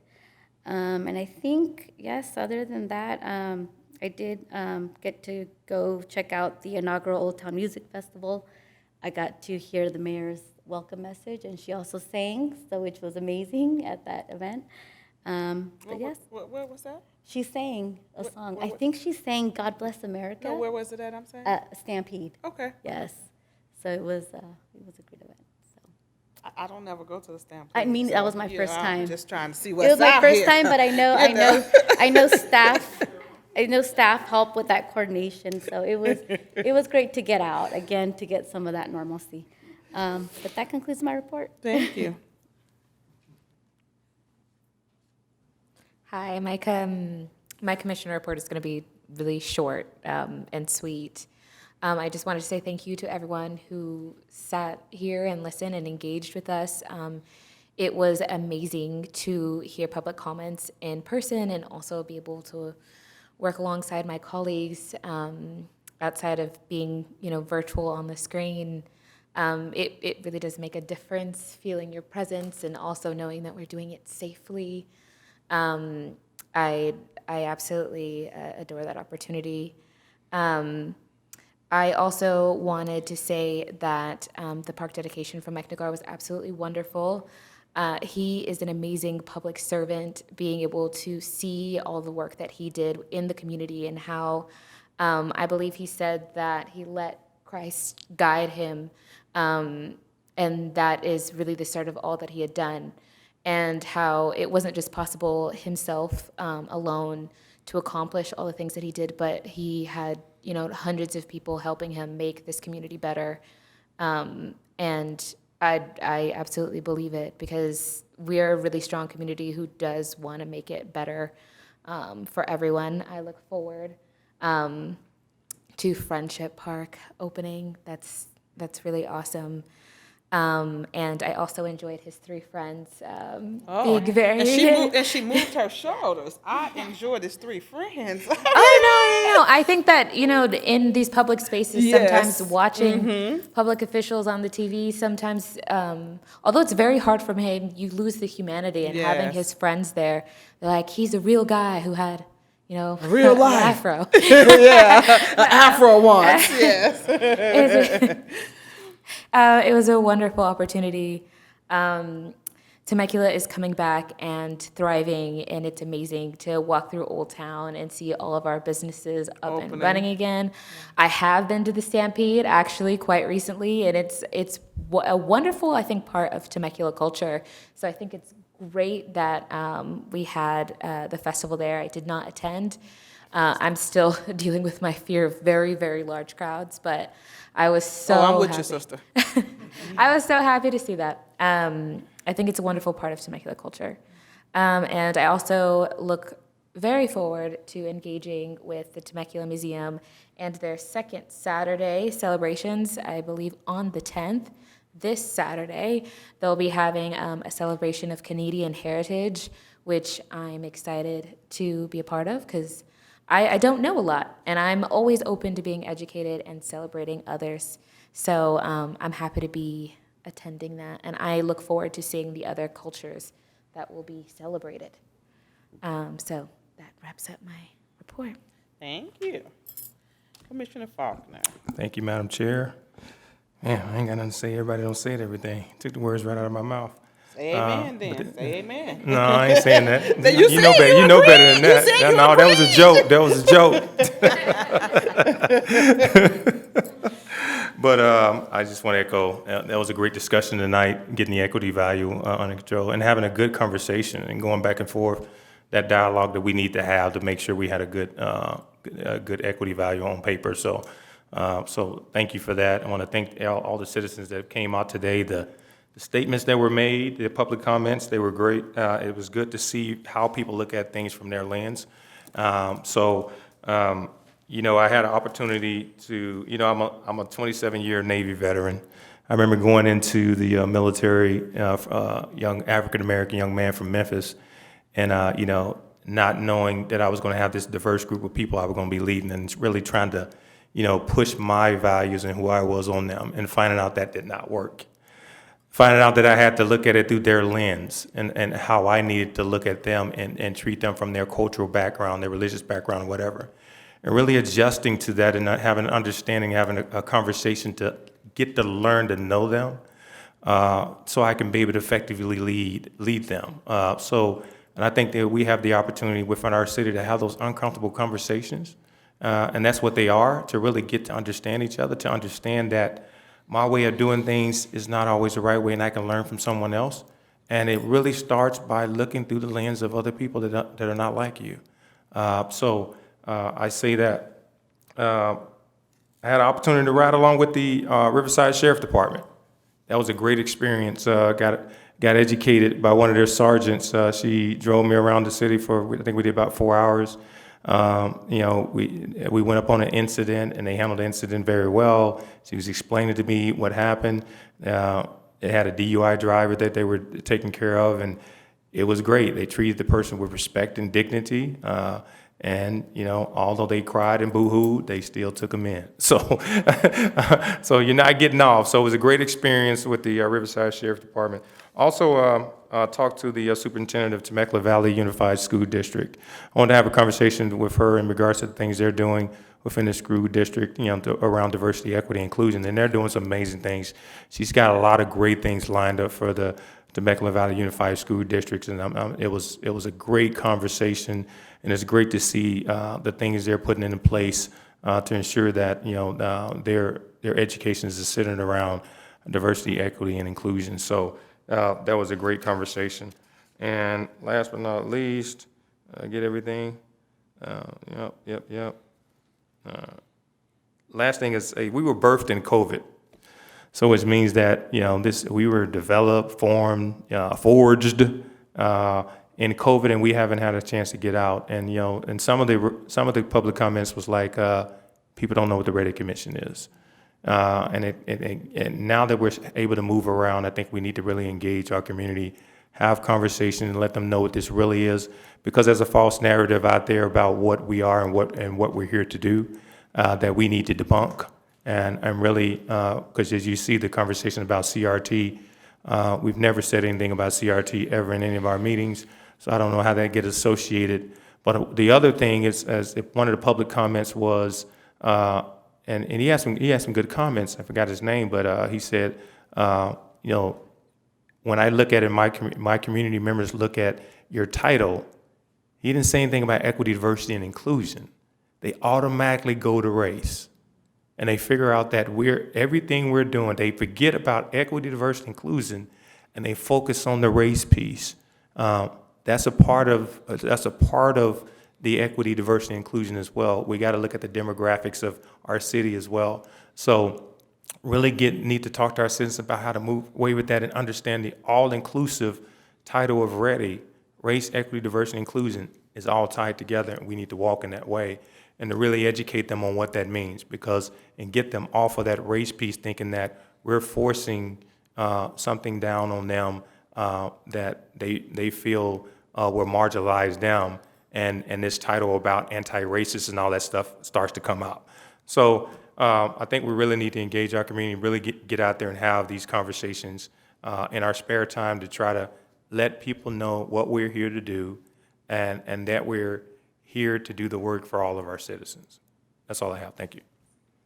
Thank you. Well, I will be short. They always say that, but that's what never happens. No. That all of you all were long, so don't rush me. I first want to offer a recommendation and or request, and so Randy, you can tell me. I think it would be prudent for us to create a mission or vision statement for REDI. And this way, everyone can identify simply what we're here, The organization I sit on, it says such and such an organization with the community is dedicated to helping people, helping people change their lives and work with each other. Let's say that's what it is. I'm paraphrasing, but something simple like that for us. So then, when people want to identify, what are we doing? What are you about? So how would I approach that subject to get it agendized if we can get some agreement here for a mission statement? Yeah, actually, so I was going to save this under my my executive director report, but we are making a presentation to the city council Tuesday night. Okay. So I will bring this up with them as well. Yes. And I think that will suffice, because I remember when we first started this, I said to you all on the second meeting to the city, people resist and fight against what they fear. And that was my effort to try to say, can we get a collective vision and voice of why we're sitting at the table? And it's a little sad and disheartening to me that the courage that everyone here is taking is being relegated to critical race theory. It's very, but I also want to point out, it's showing our prejudice by doing that, because we don't want those that are against critical race theory feels as though they're being attacked and labeled. But in turn, what are you doing to people here? You know none of us. but because we raised our hand and said yes to the request of the city council. We didn't come to the city council and say, elect us and do this. The city council, your elected officials, put out a clarion call. I want to remind people that REDI was created during a time of social unrest. It was created during a time of pain and fear and discouragement and despondency. And our city, in its leadership, responded well. It would have been callous of the city to not respond. And so I want to commend my city council for their efforts. And I also want to ask them, can we work together to put in a little bit more structure so we can really show people your intentions of us being here? What is your intention for the REDI Commission? I also want to dispel the myth that we have any power. We don't even make our own agendas because we don't know what the city needs. The city says, we want you to look at redistricting. That's what her job is, to come to us with what the city and the city council is requesting of us. Agendize that so we can give our input, but also so you, the community, can know what is going on. That's why this dialogue. So I just really encourage you to, in your fight against what isn't, be careful that you're not fighting against the wrong people. I want to say that because I don't like to feel afraid because I'm serving. I don't like to feel hated because I'm taking courage. No one knows my heart. And last but not least, but ask me my heart and I'll tell you. And that's what inclusion is. That you're not assuming something about me based on how I look, how I sound, how I show up, what my sexual orientation is, et cetera, et cetera, et cetera. That you are looking at me as an individual and you want to know me. And guess what? I want to know you. So everyone that's complaining about critical race theory, I've been nice to you. I've been nice to you. I've heard you out. But I want you to hear us. That is not our intent. Last but not least, I did attend the Michael Nagar dedication, and I would like to share a story, a short part of the presentation. Matt Ron, Council Member Ron, God bless you, man. God bless you. He took the opportunity in his presentation to highlight REDI. And I felt honored to be there because of that. That was the one thing that made me feel included in that event, is that the story of REDI came out. And I'm going to share with you all for public record and for everyone to know, because it touched me. They showed a picture of everyone on City Hall, and that there were thousands of people on City Hall. They weren't make-believe people. They were real human beings that had concerns and pain, and they wanted change. They wanted answers. They wanted help. And Ron, I'm not being disrespectful. These people are people to me. They're council member and former council member. So now that I've got the pleasantries out the way and the formalities, let me just call them by their name. Because I love their humanity that came forth out of that story. I don't want to look at them as council members. I want to look at them as men, because that's where we're losing point here. We're not seeing people as people. And they looked, and they showed a picture, and the picture showed the crowd of City Hall full of people. And Nagar said he felt that he had to go out and address the people. And Matt said he felt like he had to go out and address the people. That was the unctioning of the Lord. I don't know what Matt's spiritual beliefs are, but I know that Nagar's rolling with Jesus and I'm rolling with Jesus. So that's how I remember that, okay? And Nagar said, can you pray with me? I almost cried. I almost cried. So I need people to know that REDI was birthed out of prayer. Sometimes we pray for things, but we don't understand the answer, or it comes in a way that we didn't anticipate because we can't create the answer. But I was sitting in my bed doing the social unrest, saying, oh, Lord, this is going on in Temecula? Oh, Lord, this is going on in the country? Oh, Lord. My husband and I. And we were watching a particular service on Facebook, and the man said, will you let God help you, use you to be a solution and bring peace to this time? And my husband and I both said yes.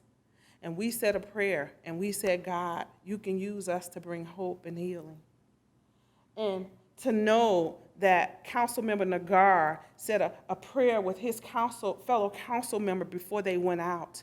People have prayed and said, God, help us be a solution. So we also have to realize that there is something here to address.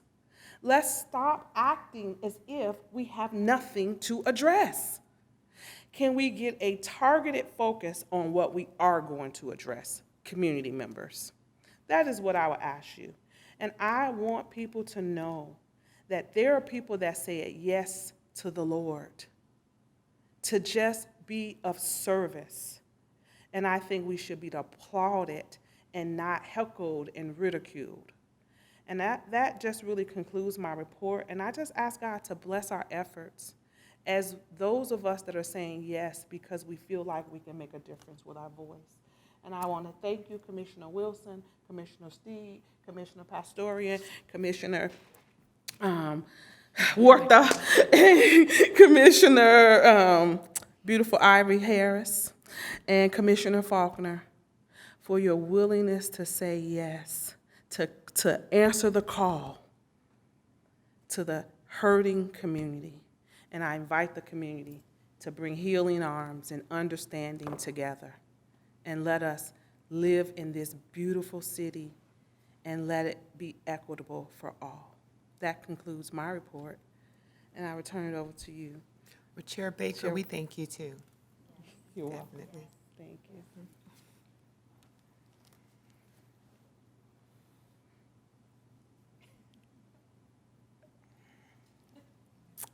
Randy's like speechless.